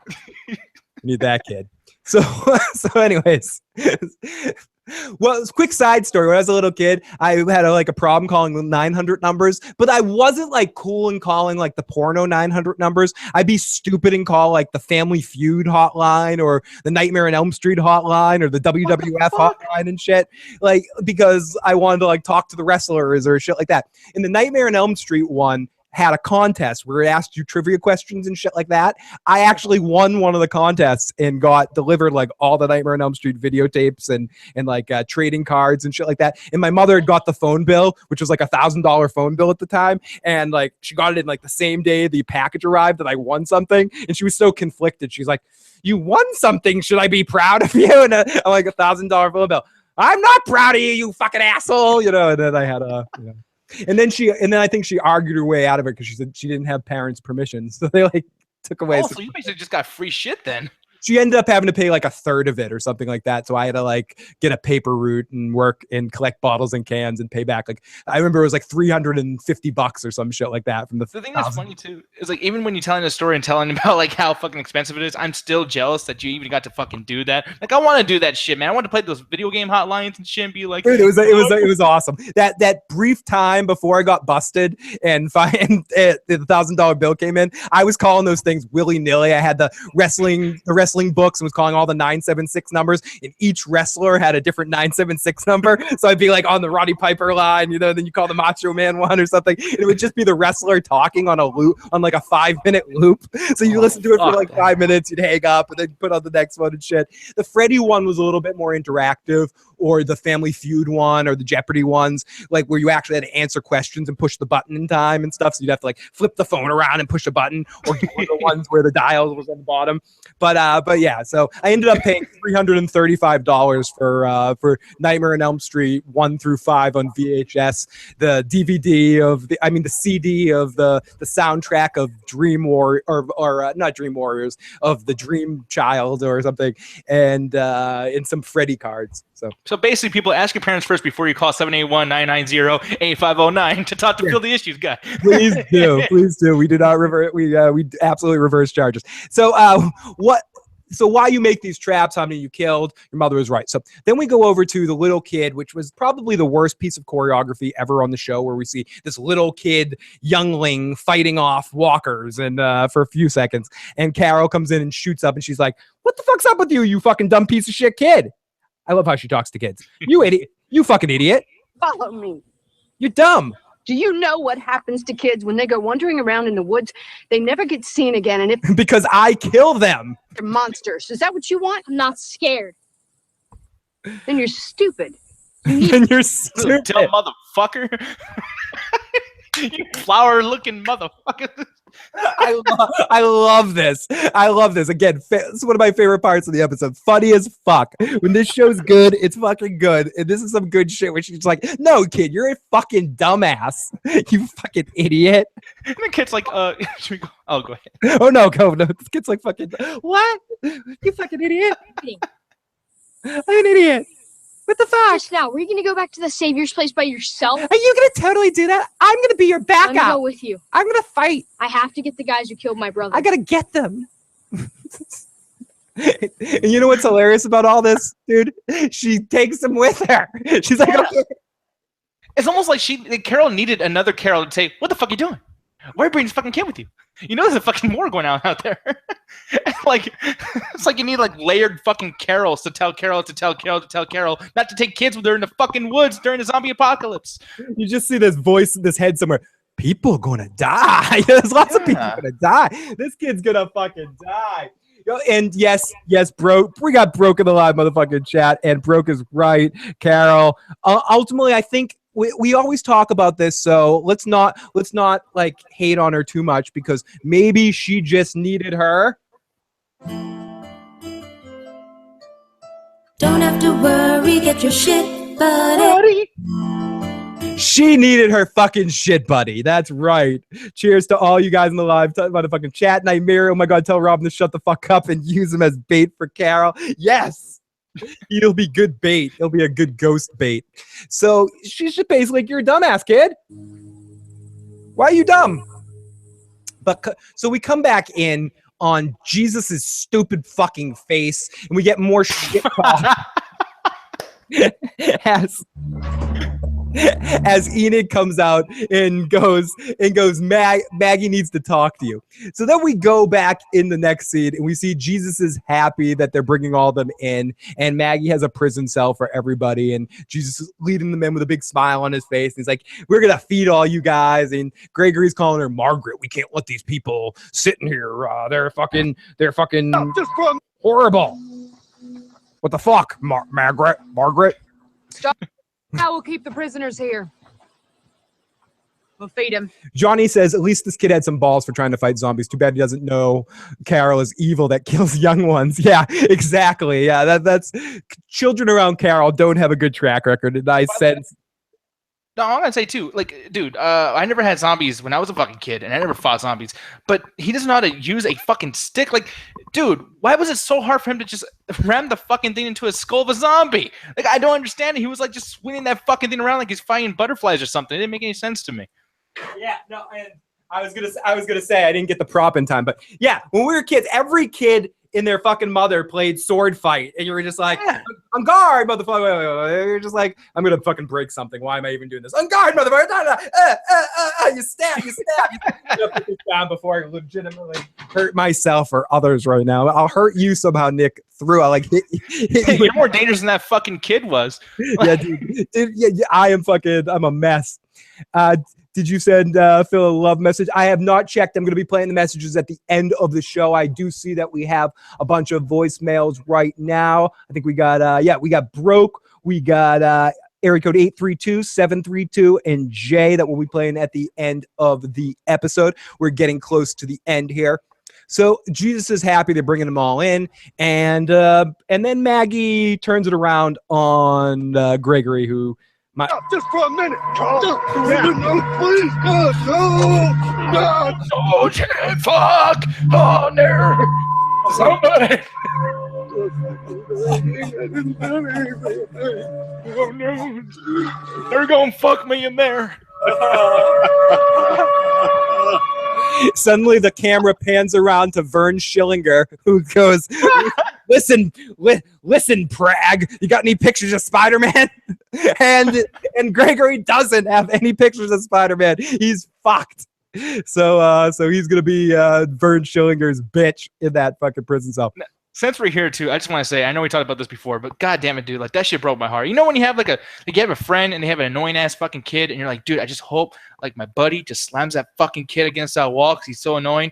But when it actually happens, the kid's crying, you're like, oh, come over here, buddy. Like it's just, I don't know why, dude, but that shit hurt me. He was so upset. He did not want to go in that fucking thing. And I would have pulled him back out, dude. I swear to God. I would have brought him out. I would have said, here, man, just listen to some fucking rules. You're not in charge anymore. Just go sit your old shitty diaper ass down and just chill the fuck out. Yeah, or wouldn't you, if you were Gregory in that situation, just play the room? You know, like stay in the back, go find a house to hide in and sleep and stay the fuck out of Maggie's eyesight for a while. Not just go in there and start to chirp orders and like influence her and do your same old shit. Like at least try to pretend to be a good person. You know, I'm not a good person, but I know how to pretend to be a good person in some situations. You know, I know when it's time to just shut the fuck up, apologize, admit blame, even when I'm at fault, just to get what I want from somebody else in that situation. So if I was him, that little swarmy bastard in that moment, I would be like, right, Maggie, I was completely wrong. I'm sorry. I made a big mistake. I was really, really scared. You should lock me in a cell right now. I'm going to lock myself in the mansion over there. I'm going to take some food and I'll see you later. And just go steal some pies and just go hide out somewhere and stay the fuck away from everybody. But instead, ass face here is like no. So more reason why I love watching him get his fucking comeuppance. It's great. Leanna, thank you. You make me blush, Leanna. Ooh, I'm getting love messages from you with that super chat donation. You're a fucking sweetie and getting me all drunk and fucking making me blush on my baby or creepy weird Mo face, depending on as time goes on. The baby face is going to turn to make me look like Mo from The Simpsons. I'm like, yeah, there you go, motherfuckers. So anyways, Gregory whines like a little fucking coward and he's such a little pussy. Stephanie started screaming at the screen, such a fucking pussy. And then Maggie hits him with the gun, or then that other idiot tries to like rise up and push through, and Maggie hits him with the gun and then talks shit. And then the good guy's like, wait, not me. It's not me. You already got some people killed, didn't you? No, don't worry. I'm the good one. I'm the good bad guy. So then we go off. We already talked a lot about this scene, so I won't belabor this point. We go off to Carl in the woods, having this do with them. They come across a couple of walkers, and they go to free them to, free the souls for his fucking mother. It's making me want to throw up. And then the two of them engage some walkers for no fucking reason. They could just walk the fuck by, but no, they engage them to free the souls. And then more come, and Carl gets tackled and looks like he's fucked. But no, was I sweating? Was I scared for Carl? Was I scared because some of our Carl fans might lose their binky tonight? No, because Carl's not going to die if it's not a season finale or a season premiere. He's not going to die in this situation, no matter how stupid he acts, because he always does this stupid shit, and he ends up wrestling two walkers off of him with one hand and finally gets his gun and shoots it, but doesn't attract anymore. So Carl says, listen, dude, because this fight, I respect you. And you're coming to live with us, and I got your back. I'm covering for you. I'm covering for you. You know what that means? You know what this sounded like? This sounded like the movie Donnie Brasco when he's like saying to Johnny Depp, if you end up being a rat or something, it's on me. And this guy's like, no worries. I'm totally on your side, Carl. Well, let me join the fight. I think Rick. Do you think this guy ends up being is he a spy or something for Negan? not necessarily Negan because he's dressed too fucking nice and looks, or not too nice, too dirty. I feel like he's one of those trash people. I really do. And another thing I feel like he, people keep leaving Negan, but we never see anybody leave Jadis and her fucking group in the Scavengers. So I really do feel like that maybe that's the thing that we explore here. And I mean, as far as tension goes, I totally agree with you that they're not going to kill Carl now, but I do feel like, dude, Rick, they keep showing parts of Rick, like just, I don't know what speech he was doing, but like in episode 1, 2, and 3 of this season, he was crying, looking at the fucking camera, just like, oh yeah, like this horrible thing happened, obviously, this fucking music's playing. And I'm like, dude, something happened to Carl. Either someone touched him in his fucking, or something happened. I don't know what the fuck. But I'm scared. I feel like that dude might be touching Carl inappropriately, or he's going to beat the fuck out of Carl, or Carl's going to get lost. Something's going to happen with Carl, and it's going to drive Rick insane. And this whole thing with Sadiq, heading towards Alexandria, I do feel like he's going to go back to Alexandria without Carl, and that's what's going to drive fucking Rick insane.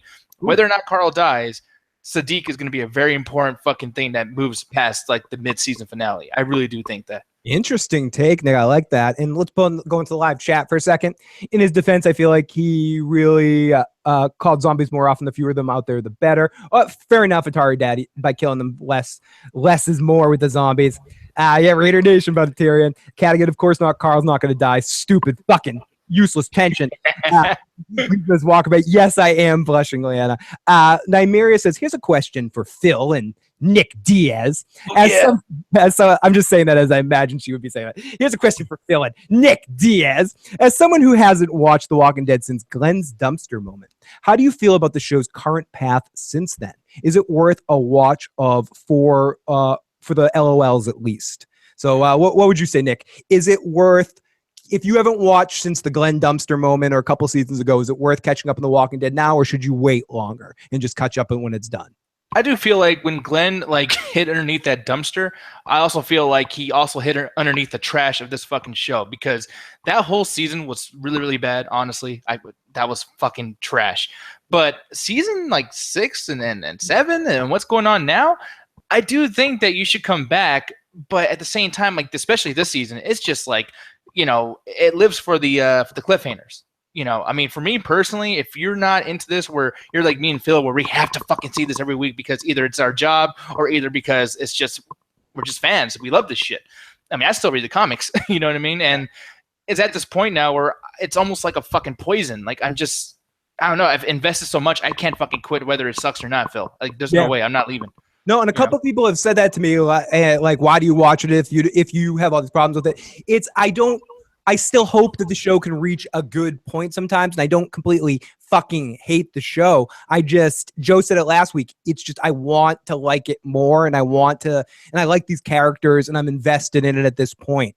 Whether it's always going to be something that I have to watch every week, I think this season is better than last season. I think last season was a all-time week. What I would suggest would be I'd wait till after next season and then catch up, because I want to see where they go after this Negan arc and see what the show's like when they step into another direction and shift from this all-out war and start to get past what I think has been the worst section of the show's history. And I don't know if it's because of the storyline or because of a lot of things. And I also don't know if they're going to bring in new people to start working on the show or whatever, but I still think there are some good things to come. So I wouldn't say it's much must watching, but it's something that you will enjoy for LOLs, for fun after the fact. But I guess what I'm saying too is there's not a lot of laugh sort of moments. It's a lot of cliffhangers. It's a lot of down episodes. It's a lot of emotional time. Since that Glenn point, the show, not a lot's happened. It's been probably a couple days.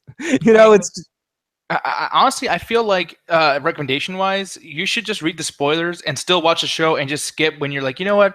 I want to see this happen. I can't wait to see Negan kill Glenn. I want to see that again. Or I want to see that for the first time. The worst thing about these shows that drives me up the fucking wall is you don't know when you're gonna miss something very small and crucial. So I have to sit down and pay the fuck attention when Rosita is doing pouty face, looking in the fucking reflection of the side window in the car, and I have to sit there when Negan's walking around oh shit, look at that! I have a dick and a bat and my cock and my balls, and I'm just yeah, hit somebody. Dickory, dick, doc, dick. Rick is a dirty ass prick. stick it in his balls, go it in the halls, and call your mother at the mall. Andrew Dice Clay would have been a great fucking Negan. Actually, I would have loved that. That would have been ridiculous. Little boy, little Rick Blue. He needed the money. Oh. I could see that. I could see Dice in an alternate universe doing kind of a funny take on Negan. At least the jokes would be funny and stuff. Okay, so Carl says I'm responsible for you. Then we go off to Dumb and Dumber in the school song, and we see some Negan folks talking about how almost like Arkham Asylum villains after a boss fight. Oh, did you hear? Did you hear that Batman beat Mr. Freeze in an epic battle? Yeah, I heard that Rick the Prick's gonna fight Negan in the epic battle of a lifetime in next week. Oh, we better get this shit over here. It just was a very, very opportune time for them to show up and hear what the bad guys are talking about. So Michonne kicks a ball because she's so stealth. They rolls across the floor and draws the gunfire. So Rosita, the worst shot in the West, has her back, and Rosita drops her gun because she's fucking awful. But no, it's just so she can blow someone up in a second here with a fucking rocket launcher and incinerate some guy in a very comical, fun way, which I defy anyone not to kind of laugh at that moment. It was a really funny moment. That's some Z-Nation shit. Yeah, it really was. Then we go off to the woman who was sword fighting with Michonne escapes as Michonne's too hurt to kind of fight her, but ends up getting hit by Daryl's truck and then shot dead. And then Daryl meets them, and Tara's like, "Hey, we stopped them. What's going on?" And Daryl's like, "It's time to stop being pussies." Savior. Yeah, it was. They were scavenging when you guys attacked the sanctuary. They saw the walkers around it. It's a cache. They're gonna try and drive the walkers away. That's why they're fucking whispering still. Why are you guys out here? It's so tough, dude, to like. I need to see the sanctuary. Okay. We both do. Well, tell Rick to take a picture. Take a picture. Why are you out here? Take a picture of wrestler. I got more work to do. Sorry, that's awful.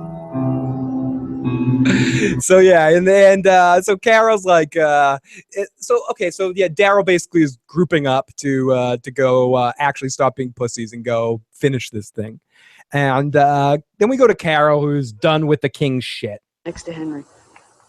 And she busts in the door, getting ready to blow open the door with a shotgun, and the dude's like, the door's unlocked. He's okay.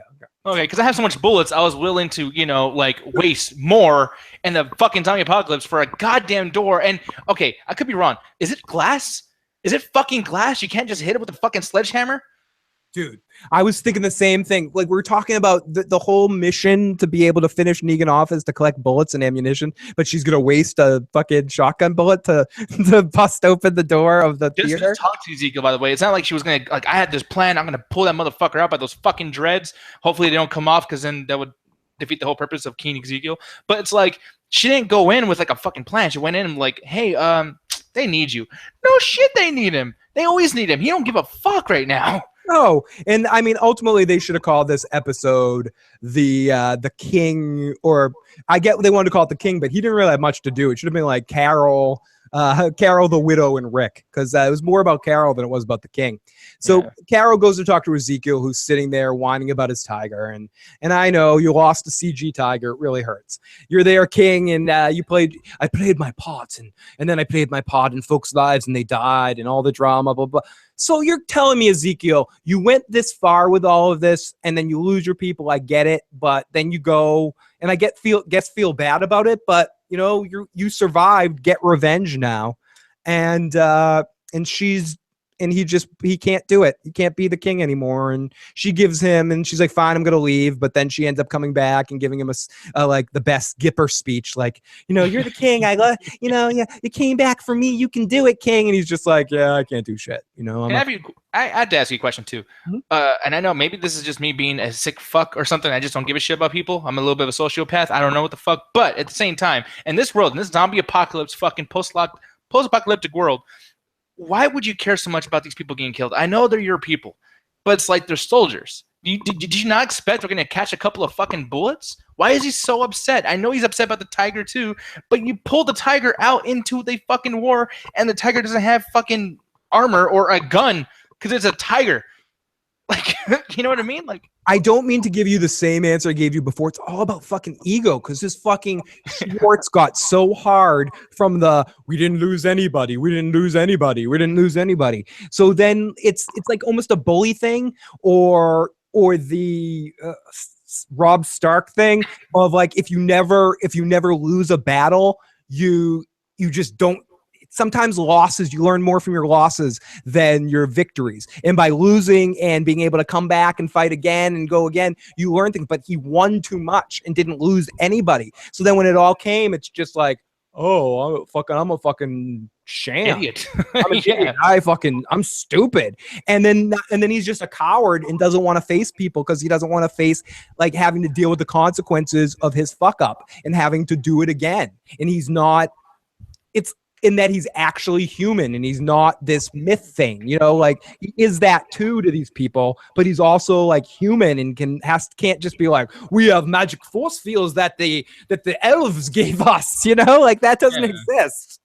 And by the way, at this point too, if you were part of his community, would you give a fuck that he's keen or not keen?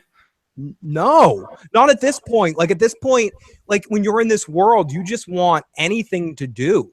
I mean, like you just want anything to believe in. This guy, like, kind of like, I think he's stupid, but like ultimately he fills up the day. He makes them all feel happy and feel like they have a purpose and that they're living some sort of shit. He actually serves a purpose in that stupidity that he does. So fucking man the fuck up, dude. Like take a day, feel fucking sad, but like, don't hide in there. Go back, give a fucking speech to your people, and then go fucking hide out and feel bad about your fucking tiger. You shouldn't have a fucking tiger anyway. Fuck you. Yeah, and this goes on to Carol too. Like on top of like being a crybaby, in his sense too, she needs to go out there and say, hey, people, so like he's upset, but it's kind of the end of the world, and you're all going to die like your husbands and fathers and brothers and etc. Let's kind of like get some guns and fucking fight. So even Carol was pissing me the fuck off at that part too. It's just stupid drama. And I know, it's a drama show. It needs to have stupid drama. But I don't like this drama of we know he's going to come to play in the last minute. Like, we know that's going to happen. We know at the last minute, thou art mortal, and mortals face the fire sometimes, and engulf the flames I must. The king rises again from the south. It's so depressing that you probably literally said his entire fucking speech word for fucking word, and you're just a dude on the fucking internet, and that's probably what he's gonna fucking say. Dude, it's so horrible how probably accurate I am to that speech.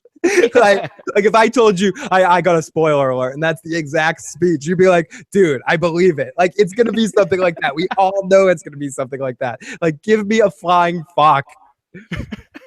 Corey says, I mean, it's a tiger. They're not exactly loyal. If you bring a tiger to a fight, it's more likely to eat you in the car.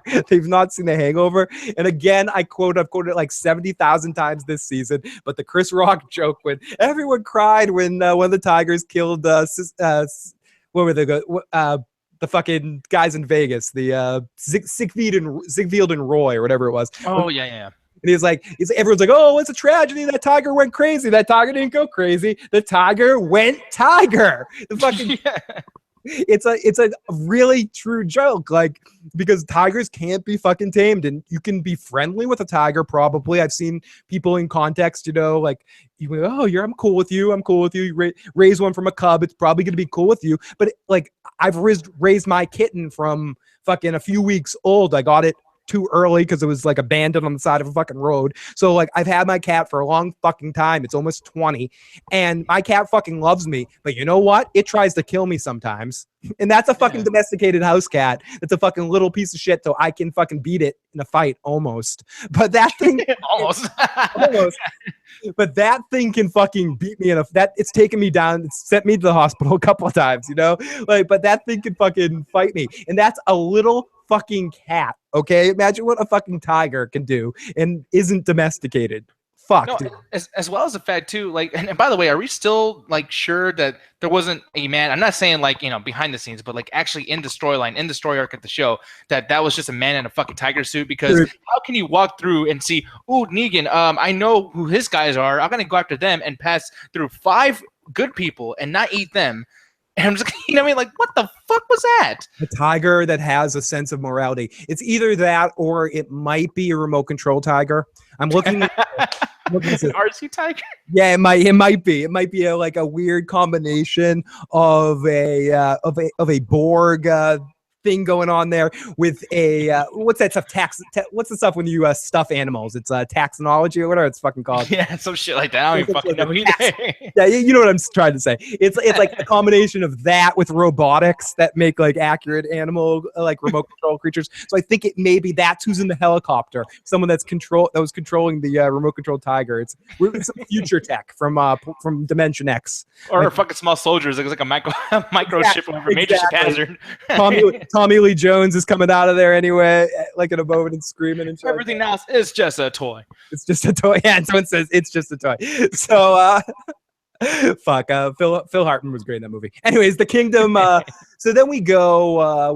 Where are we? Okay. So yeah, then we go to Carol. She's like, the kingdom needs you. Blah blah blah blah blah. So then we go back to the saviors and the kingdomers, and Aiden's like, dude, stop, to his asshole friend who has trying to pick up a rock. He's like, you think these idiots are gonna actually kill us? They're so stupid. They're like the stupidest stupid heads on the stupid planet. They're never gonna actually fucking kill us, dude. Fuck them. And he goes, but dude, we're here, man. You could at least like play by the fucking rules. No, dude, I'm gonna fucking totally hit that one dude in the face with a rock because he fucking sucks for feeding us, dude. Fuck him. And I am Negan. Okay, dude, you're fucking Negan. So then Aaron and Enid earn their paycheck for a second in a scene that the scene shot really fucking weird because they come into this scene and this might have just been me. So we come out from that shitty savior scene and then we get into Aaron, Enid talking about some shit. Like, let me play what they're talking about because I don't really. I saw killed. Wait. What are they talking about? There's moments when I whispering again. I think I'll see him. Okay, so they're talking about some death shit. But the way it's set up, like they start the scene and they don't show Maggie, they just show the scene. They come right into the scene. Maybe I was looking down, maybe they did. But like in the way I looked at it, they come right into the scene, right on Aaron and Enid's face. And Aaron's doing this like whole big emotional, deep conversation. And the actress that plays Enid, it just sits there in the middle of the scene. Like, I don't know what she was trying to do, but it wasn't working. I often talk about how awesome the acting is. I don't mean to attack her in this situation. I've actually met her briefly. She's really a very lovely person. She was horrible in this scene. She's like, this is her face in the scene. But she's literally, you can see her face going, bullshit, bullshit, bullshit, my line. Bullshit, bullshit, bullshit, my line. Or she's like trying to show emotion. She's like, but anyways, it flashes over. Maybe shot that Aaron's being taken seriously. it's so bad. And then they flash over to Maggie. They show you that Maggie's actually in the scene too, and she's sitting behind the desk, and Enid's just looking there like a lost, sad puppy. Jesus comes in, and he's like, "You Maggie, you're so totally like awesome. Like, thank you for like doing the total right thing." And Maggie goes, "Don't thank me." And she holds the baby, and she stands up, and she goes, I trade in some of those fuckers for some of our people if we need to. But after that, dude, I need to kill all of them. They can't survive. I need to fucking murder them. Jesus, grow the fuck up. And I fucking love this moment. Finally, Maggie's actually being Maggie and being like, listen, we cannot keep these people alive. You want to bring these people into our civilization? These I am Negan people? Like, at least not that fuckhead. You want to bring in that fuckhead? I don't know. Yeah, I mean, maybe, honestly, I feel like Maggie should just get like a fucking chalkboard and have every savior come up and just write like, I am Maggie, I am Maggie, I am Maggie. And just like, just kind of like Bart Simpson in the beginning of fucking The Simpsons. Like, just do that shit like 100 times each for every fucking savior, and then have that be like their way to pay to get into the fucking, to the community. And by the way, too, do you feel like all the saviors are bad? Because for the most part, like, these dudes don't even get to talk. So I'm just like, why am I supposed to hate these guys? Honestly, like. No, I mean, stupid maybe. bad no for sticking around with Negan, but I guess you stick around in the situation that makes sense, and everything is your reality is what's in front of you. So the reality of the situation is that Rick's the asshole, Negan's the good guy to them and stuff, so they don't really know any better. I don't think you need to kill all of them, but obviously the heads of the 5 families there. You know what I mean? Like all the head bad guys of the group, and then you, in some ways, I don't think you invite them to join your community, but you send them on their merry way. I don't think you need to like live with the enemies, but you go, okay, what you do at this point is up to you, and you just fucking, leave them on their own to their own devices or something. Like I just don't think keeping this asshole dude with the long hair and that's talking active shit makes any sense. You said it at the beginning. It makes no sense to keep this guy alive at all. No, it really doesn't. It really fucking doesn't. And I mean, like, maybe he can be turned or whatever, but it's like, man, they're doing good shit for him. He still tried to, I mean, well, I know we'll get into that in a little bit, but it's like, he's still doing villainous shit. So I just don't know what needs to be done to get Maggie to fucking think otherwise. But then, I mean, she is thinking otherwise in the sense, but she still let them in. So, like, she's contradicting herself now.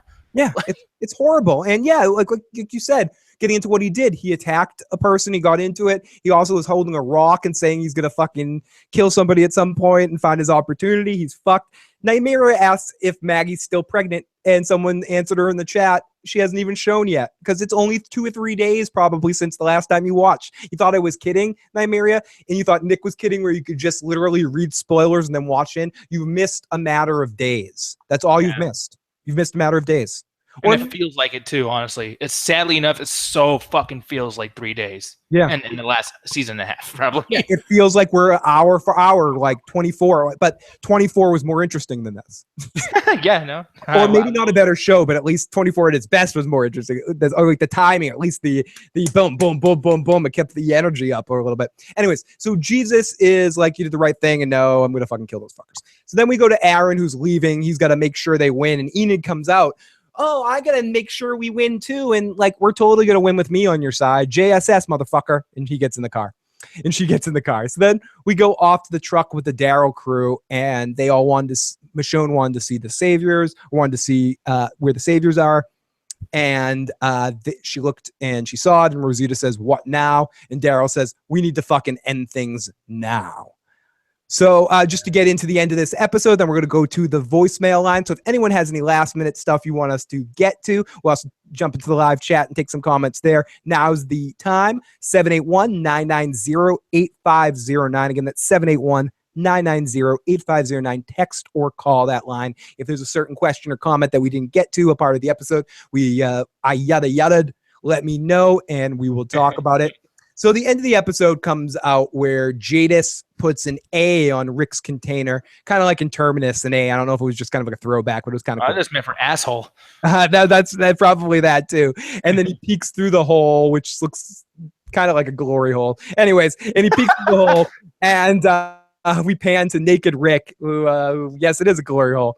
And then we see next week, we see inside the sanctuary, we see Rick naked. We see Daryl and Sasha wanting to kill things. We see Daryl wants to kill them all. And that's the end of our episode. Not an exciting episode of The Walking Dead, but I guess a necessary one for some of the things that happened in the episode to move along the plot. My problem with it, just from a general standpoint in a big overall arc, is that the arc of this season and the decision to make things go at a snail's pace and proceed that this whole season is the matter of a couple of days. They already did this. If this was the first time, that they tried to do something like this, it might be interesting, but they've played with this before and they've done it better with the whole setting up that big quarry full of walkers in a couple seasons before. And like, the beginning of season 6 or whatever it was, and they played with this time game before. So I don't like them falling into the pattern of having the first half of the season be this every few days and then the second half of the season move a little quicker. Why not change it up? Why not again start things off, maybe not kill Negan in that first episode, but a lot of these episodes where you're having these big things, you could have combined things, taken out a lot of the fluff, even just eliminated some of the space between dialogue in some of these scenes, and add a few more scenes to add to make things a little bit more consistent, a little bit more fun throughout. The pacing is consistent of this season, and Nick said it earlier, and he may be right. I may just be wanting something different than the genre of the show that they're doing, and they may not be playing the right kind of music for the band that they are. And I don't think they are. I think they're a fucking hard rock band trying to play ballads, and it's not working. And when the show does action and fun, it really works. This episode, all in all, I will say 6 side buttholes out of 10 if I'm ranking it. So Nick, what are kind of your overall thoughts of this episode? The main thing, I feel like this episode and many episodes are like this, it's Saint Anger to Walking Dead's Metallica. Like, you know what I mean? Or See on the Other Side to Korn. Like, I don't know. But like, this is one of those situations where it's like, yeah, this show it's not always the best, and not like these episodes are so bad that like they're the worst things ever, but they're just not within the same range of the genre that the show's trying to tell you it's going to be. If the Comic-Con trailers told me, hey, you're going to get lots of fucking whispering, you're going to get a lot of people asking questions about stupid shit like, why do we drink milk? I mean, it's good, but is it good? I mean, I don't know. Like, what the fuck kind of question? You know, like, I'm just saying, like, it's just situations like that where it's like, if you told me that I was going to get that from the season, I would have just fucking skipped it until I find out that one of my favorite characters are dead, because this is the only show where I want my people that I care about to die, because it's the only fucking thing the show has anymore. The walkers, you don't even fear them anymore. I mean, there's a part where Carl is covered in fucking zombies, and yes, I was a little like tensed up, whatever, but in hindsight, and then rewatching the scene, especially when Phil played the audio, fucking, yeah, you know nothing's gonna happen. Like, so why do I care? Nothing. You just don't. You don't fucking care. So let's go to the voicemails here.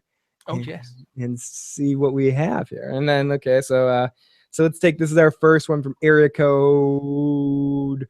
Where is it? 732, I think. Wait, is that where it is? Wait. Oh, no, 832. 832 first. 832. We're making friends in the wilderness. We're making friends in the wilderness. Woo! Nice. Awesome job right there. Great fucking voicemail. Love that. Yeah, I fucking love it. That's fucking awesome. Great way to start the voicemails tonight. So let's go to Jay, who's probably going to tell us how wrong we are here and there. So let's listen to our buddy Jay. I'm confused on something. I thought Rosita died last season because I could shoot Negan. Because even though like I stopped watching, I did like watch this one scene.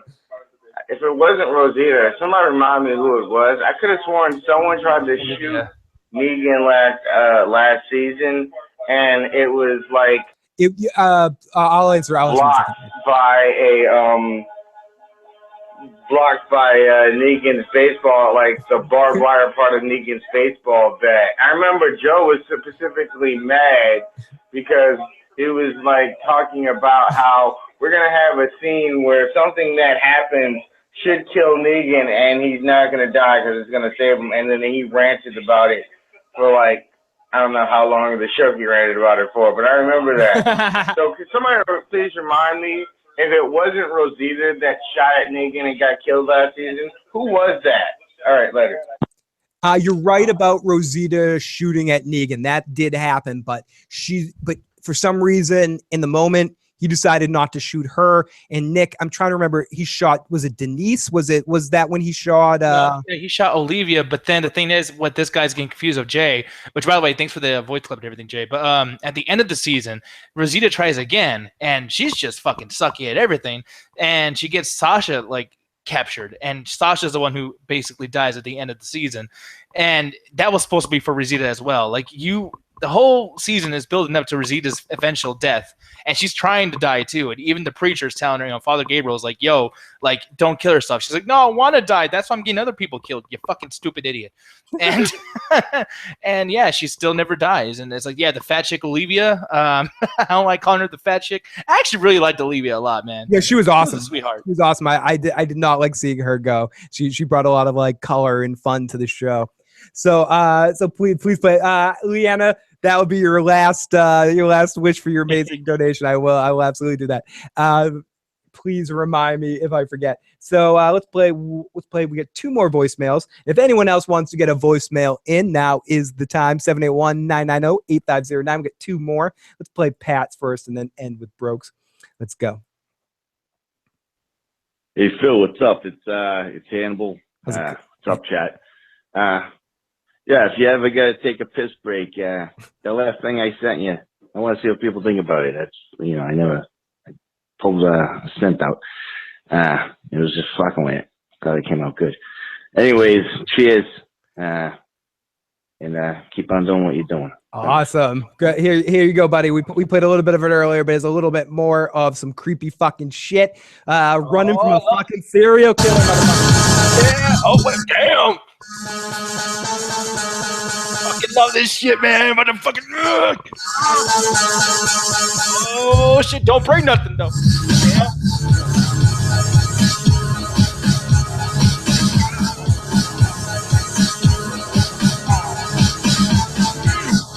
Yeah, get it, Hannibal.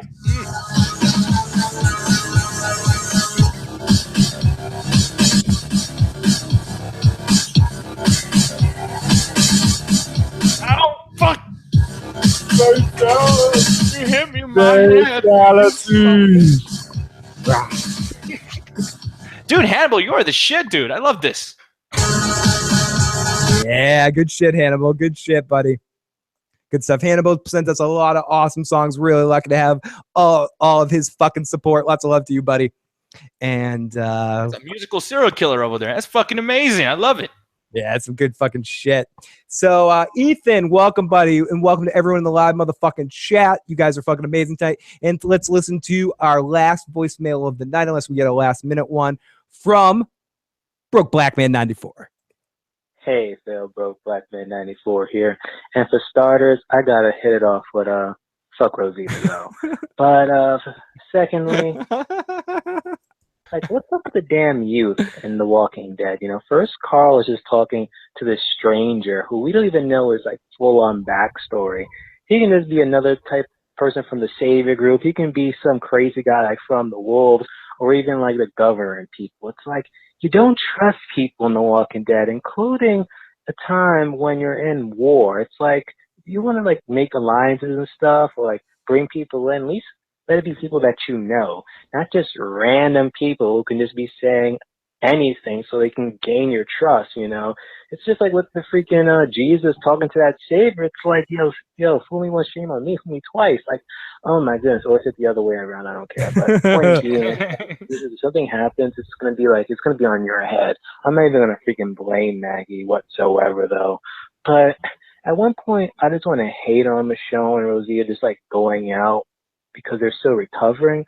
But hell, I give 2 cents for once for Rosita, because if she didn't even help out a little bit, Michonne could have ended up dying, because Michonne Prime, she would have easily have taken out the woman and the dude just by herself with the katana. But here, even her, basically, in a sense, useless almost. Like people almost got away.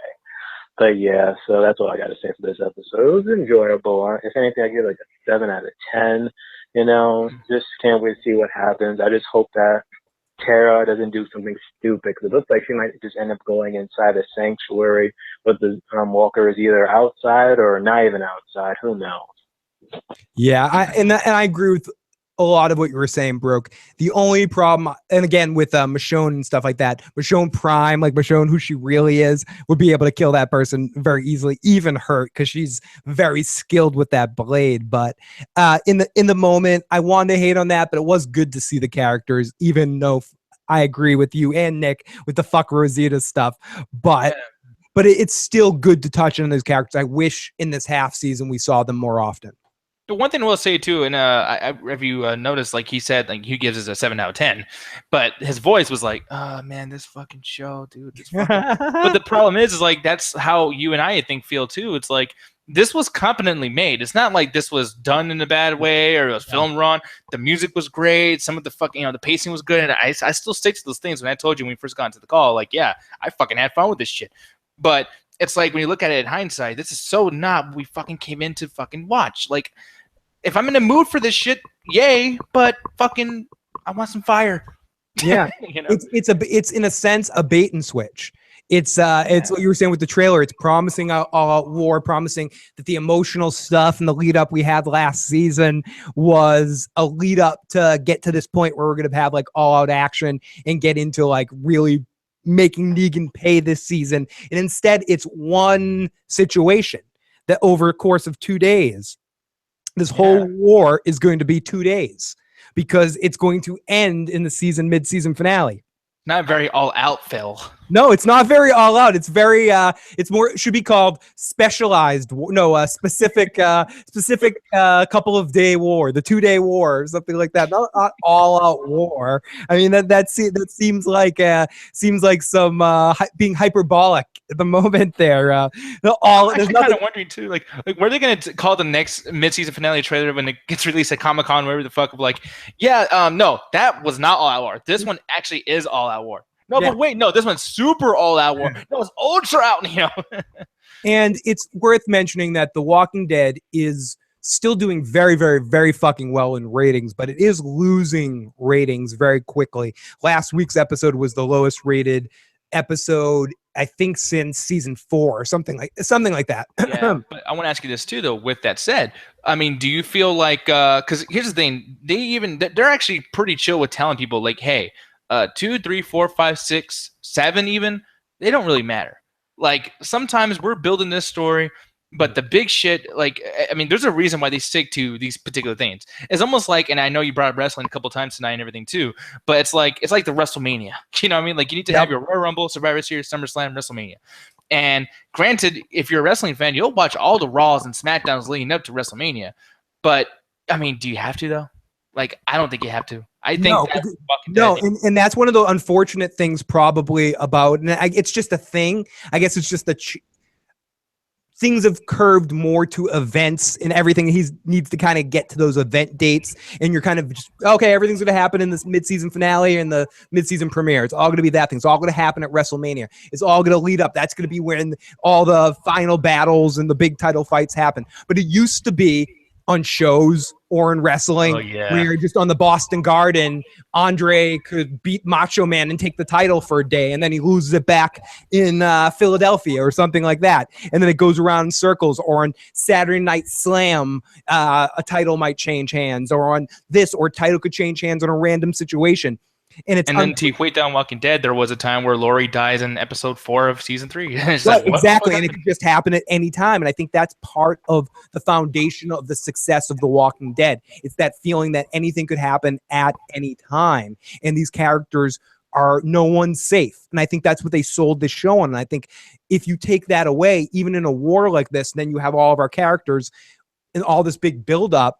We need to feel a sense of weight to it all, and that just hasn't been there this season. Even though you're absolutely right in what you said a few minutes ago, and Joe's gonna have my ass on this next week, but the show is competently made, well acted 95% of the time. Music is competently made, even though I think it tones the show down in the sense, because a lot of the music is either this electronic, like boom, chicka, boom, chicka, boom, chicka, like when it's aggressive. It's never like, I don't know. I think the music's well made, but doesn't always help out the scene. I think it brings in a lot of you might as well have crickets playing sometimes in the background while characters are talking. It's very, it works for it, but I think it could, if you made it a little bit more exciting, can maybe make the action feel a little bit more exciting. But then you're right, it goes in the other direction, and then sometimes the music is too loud and it's over the dialogue, and it's like, it seems like it was undermixed. And this isn't like South Park. They don't just make the show in a week. You know, they're really working on The Walking Dead and shit. And sometimes it just seems a little sloppy and stuff at this point too. But I don't know. It seems like this is just a thing that's in mainstream entertainment, that everything needs to be based around big events, and something that's really big can't happen in an episode 6. It just can't happen. It needs to happen in an episode 8 or an episode 1. Episode 6, Carl was never going to die in this episode, even if I felt a little bit of tension in the moment and felt like, oh, Maybe? No. It couldn't happen. Yeah, absolutely. So we have one more voicemail, and then we're gonna call it an evening. Let's listen to Jay has one more comment for the evening. Then we're gonna get back to the live motherfucking chat for 1 second. I just wanted to say, I think it's funny that you two are complaining for the one reason that I actually stopped watching the show. You're like, well, they don't ever kill off important characters, and the whole reason I stopped watching the show is because they killed off Glenn, and now I just don't care. And also, if they're gonna kill Carl, don't you think he deserves to get laid or something first? Like, don't you think he deserves to get laid? He's been in the zombie apocalypse growing up as a child for like this entire thing. Yeah. Amen. And I don't know. I've always just assumed that this show was going to go long enough for them to literally pass the torch on to Carl, where Carl is the Rick of the group or something in the future. And then if the show were to go on. And then Jay adds on.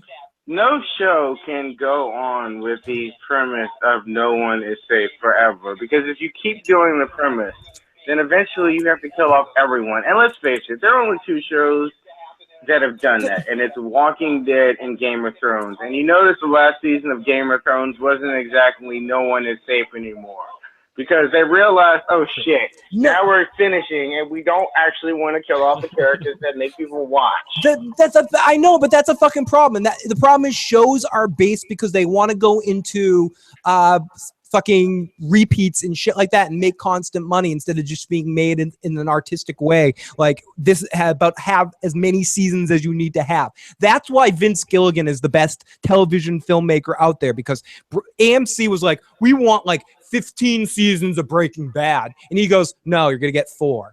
And they're like, no, we want like 20 seasons of Breaking Bad. He goes, no, you're going to get 4. And then they go, no, you're going to get 7 seasons. He goes, no, you're going to get 4. And then they said, you know, how about 5? And he goes, okay, I'll give you 5. and even he thinks I may be stretching a little longer than I wanted to, but I felt like, they were so nice to me. I gave him an extra season. Then he creates Better Call Saul. And again, he's going to only do it for as long as he wants to do it.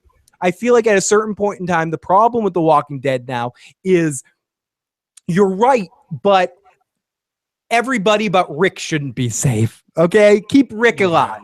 Everybody but Rick. No, one thing too, and I mean, I actually get to do this for once. Holy shit! But like, in the live motherfucking chat, Leanna actually says that killing Rick killed the heart of the series, and she's never felt the same. Now the thing is, man, like I know people really, really did not like the fact that Glenn got killed, but that dude wasn't doing shit for a while. Like he was doing so little that like after the whole like dumpster scare, I made my peace with the fact that he was gone. I was just shocked that he died not by Negan. But to be quite honest, Glenn's he lived for Maggie constantly, and I never felt like that was a big deal. Abraham kind of hurt the show, in my opinion. And I feel like, go ahead. Oh, no, I was just going to say my biggest problem is not that he died, it's how he died. I think he should have died in the dumpster situation. I thought that was a powerful death because of him going out of his way to be a nice guy and dying for that guy Nicholas. I thought that would have been like it worked really well just from a artistic standpoint in the fucking scene. And I think what you did by keeping him alive was you ball gutted the fucking emotional core of the show and made it seem like an unreality, where before that was the moment where the walkers no longer became a danger. Yeah, exactly. It made the walkers look stupid. You had to get your fucking monster over. You can't just be like, like Jason and all these people had to kill people to be a big fucking deal. You can't just have them like, oops, I killed you, but did I? I don't know. The zombies were scary, and it's like, oh, they're so stupid. I can just hide underneath the fucking dumpster. Okay, well then shit. I now know what to do next time. It's fucking stupid. And the same thing happened too, like this season as well with Carl, and then what's his face? And I forgot his name. Sakeem. What the fuck is his name? Sadiq, random dude. Random almost soon to be dead dude number 4. Yeah, and it's just like, he should have died. I wish he would have got fucking bit. You know what I mean? But I mean, Jay makes a big point though. I don't know why he left because of that. Left the show in that sense. But like, yeah, dude, for me, I live for the deaths big time. I don't know about you, Phil. But, yeah. Me too. And I think when you have a show like this, it should be only for a set amount of time. I think The Walking Dead would have been a better kind of thing to have Walking Dead Prime be an X amount of time. Like you do 6 seasons of it or some shit like that. And then you move on to the next spot, or some stuff like that. And I think The Walking Dead, because of the type of show, the people that like Fear the Walking Dead are probably happy about that it's like new people, new situations, moving on and on and on. I think it would, I don't know. I'm not, if I was that smart, I'd be in Hollywood making TV shows. I only know how to bitch about things after the fact, you know? Yeah, we're not going to do the work for him, goddammit, Phil. What the I don't want to do the work for them, you know? It's your job, Harvard writer. I didn't go to Harvard. I'm not a fucking writer. I can't do shit. I'm an idiot. Give me a fucking break. So here we go. Let's I'm not Joe. Joe wants to write for the show. He's the guy. I think we have one very, very, very quick comment here. What's this one? Oh, yeah. Yo, what's good? Yeah, what is fucking good, 703? Thank you so much, 703, for that. So let's go into the live motherfucking chat for one more time. Robo187, like SOA. Leanna says, I never thought Glenn was killed under the dumpster. Did you really think he was? I was hoping.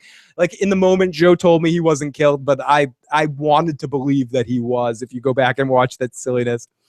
Actually, I never thought that Lori died. That's one thing, too. It's like, they don't show Carl shooting her, and I was like, you know what? Like, maybe she just passed out. Oh, I loved watching Lori dive. She's for whatever reason, that actress, I didn't like her in Prison Break. I don't like her in anything she's fucking in. I don't like her acting, motherfucker. Everyone but Glenn could have died, and I would have kept watching, says Jay. Leanna says, I never thought that Glenn was killed on the dumpster. Walking Dead will never be as good as Dawn of the Dead, says Gary fucking Eakin in the live motherfucking chat. Ooh, I love my Gary Eakin. Oh, we love some like Gary fucking killing people in Friday the 13th. Gary's good people. Lots of love to Gary. Yeah, bitch! Yeah, bitch! You're dead, bitch! That's a little Gary and playing Friday the 13th with Gary. You just hear, you never want him to be Jason because then you just hear Gary screaming, I'm gonna kill you, bitch! Over. I'm gonna get you, bitch! You're dead, you're dead! You all are dead, I'm gonna kill you. Your families too, I'm Jason, bitch! Wasn't he chasing Taka and Joe as well, too? You guys are doing yeah, that shit was amazing. Yeah, it was a good. There somewhere out there's a video of like on Gary's channel and then a couple on the Dirty Issue channel of all of us playing from the different perspectives and shit like that. Pretty funny stuff. Anyways, everybody, Lori needs a sandwich. I gotta send a huge thank you to Nick Diaz. Nick Diaz, again here at the end of the show. If people want to hear more of you, where can they find you? They can find me on the YouTubes. Go to YouTube, type in the Midnight Chat Attack, and we do wrestling shows, video game previews, reviews, trailer reviews, reactions, and things like that. But mainly, we do the live stream, the Midnight Chat Attack live stream, and that's when you guys can join in on the YouTube chat just like this. Except if you guys want to come into the Google Hangouts on-air call with us, we can bring you in, we can hear your beautiful voice, and we can argue back and forth because let's just face it, you won't like me. So Nick, thank you so much, and hopefully we'll get you back on in the second half of the season on another recap where Joe is working. I think he specifically tells his work it has to work every other Sunday so he doesn't have to recap every other show. So awesome to have you on, Nick, and I can't wait till next time, buddy. Oh man, it's been awesome, man.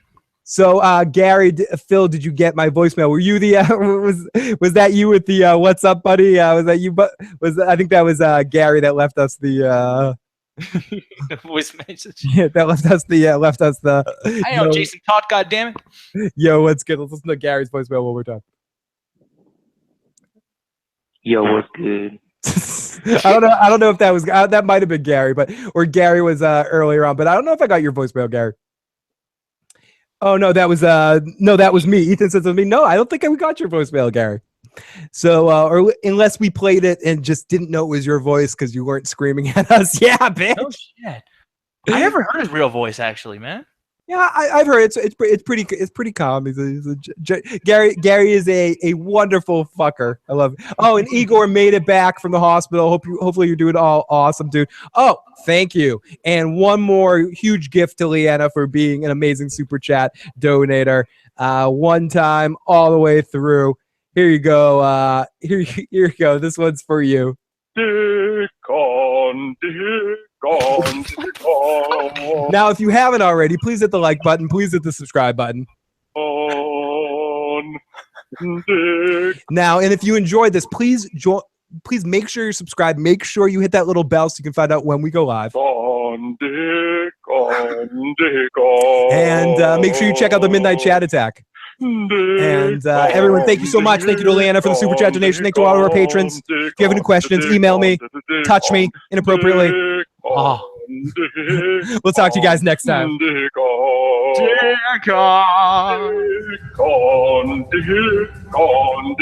Talk to you guys next time. Dick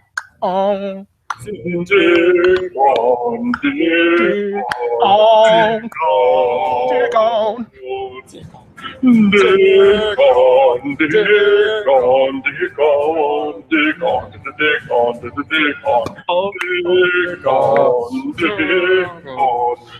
Dick on. You said dick on. That was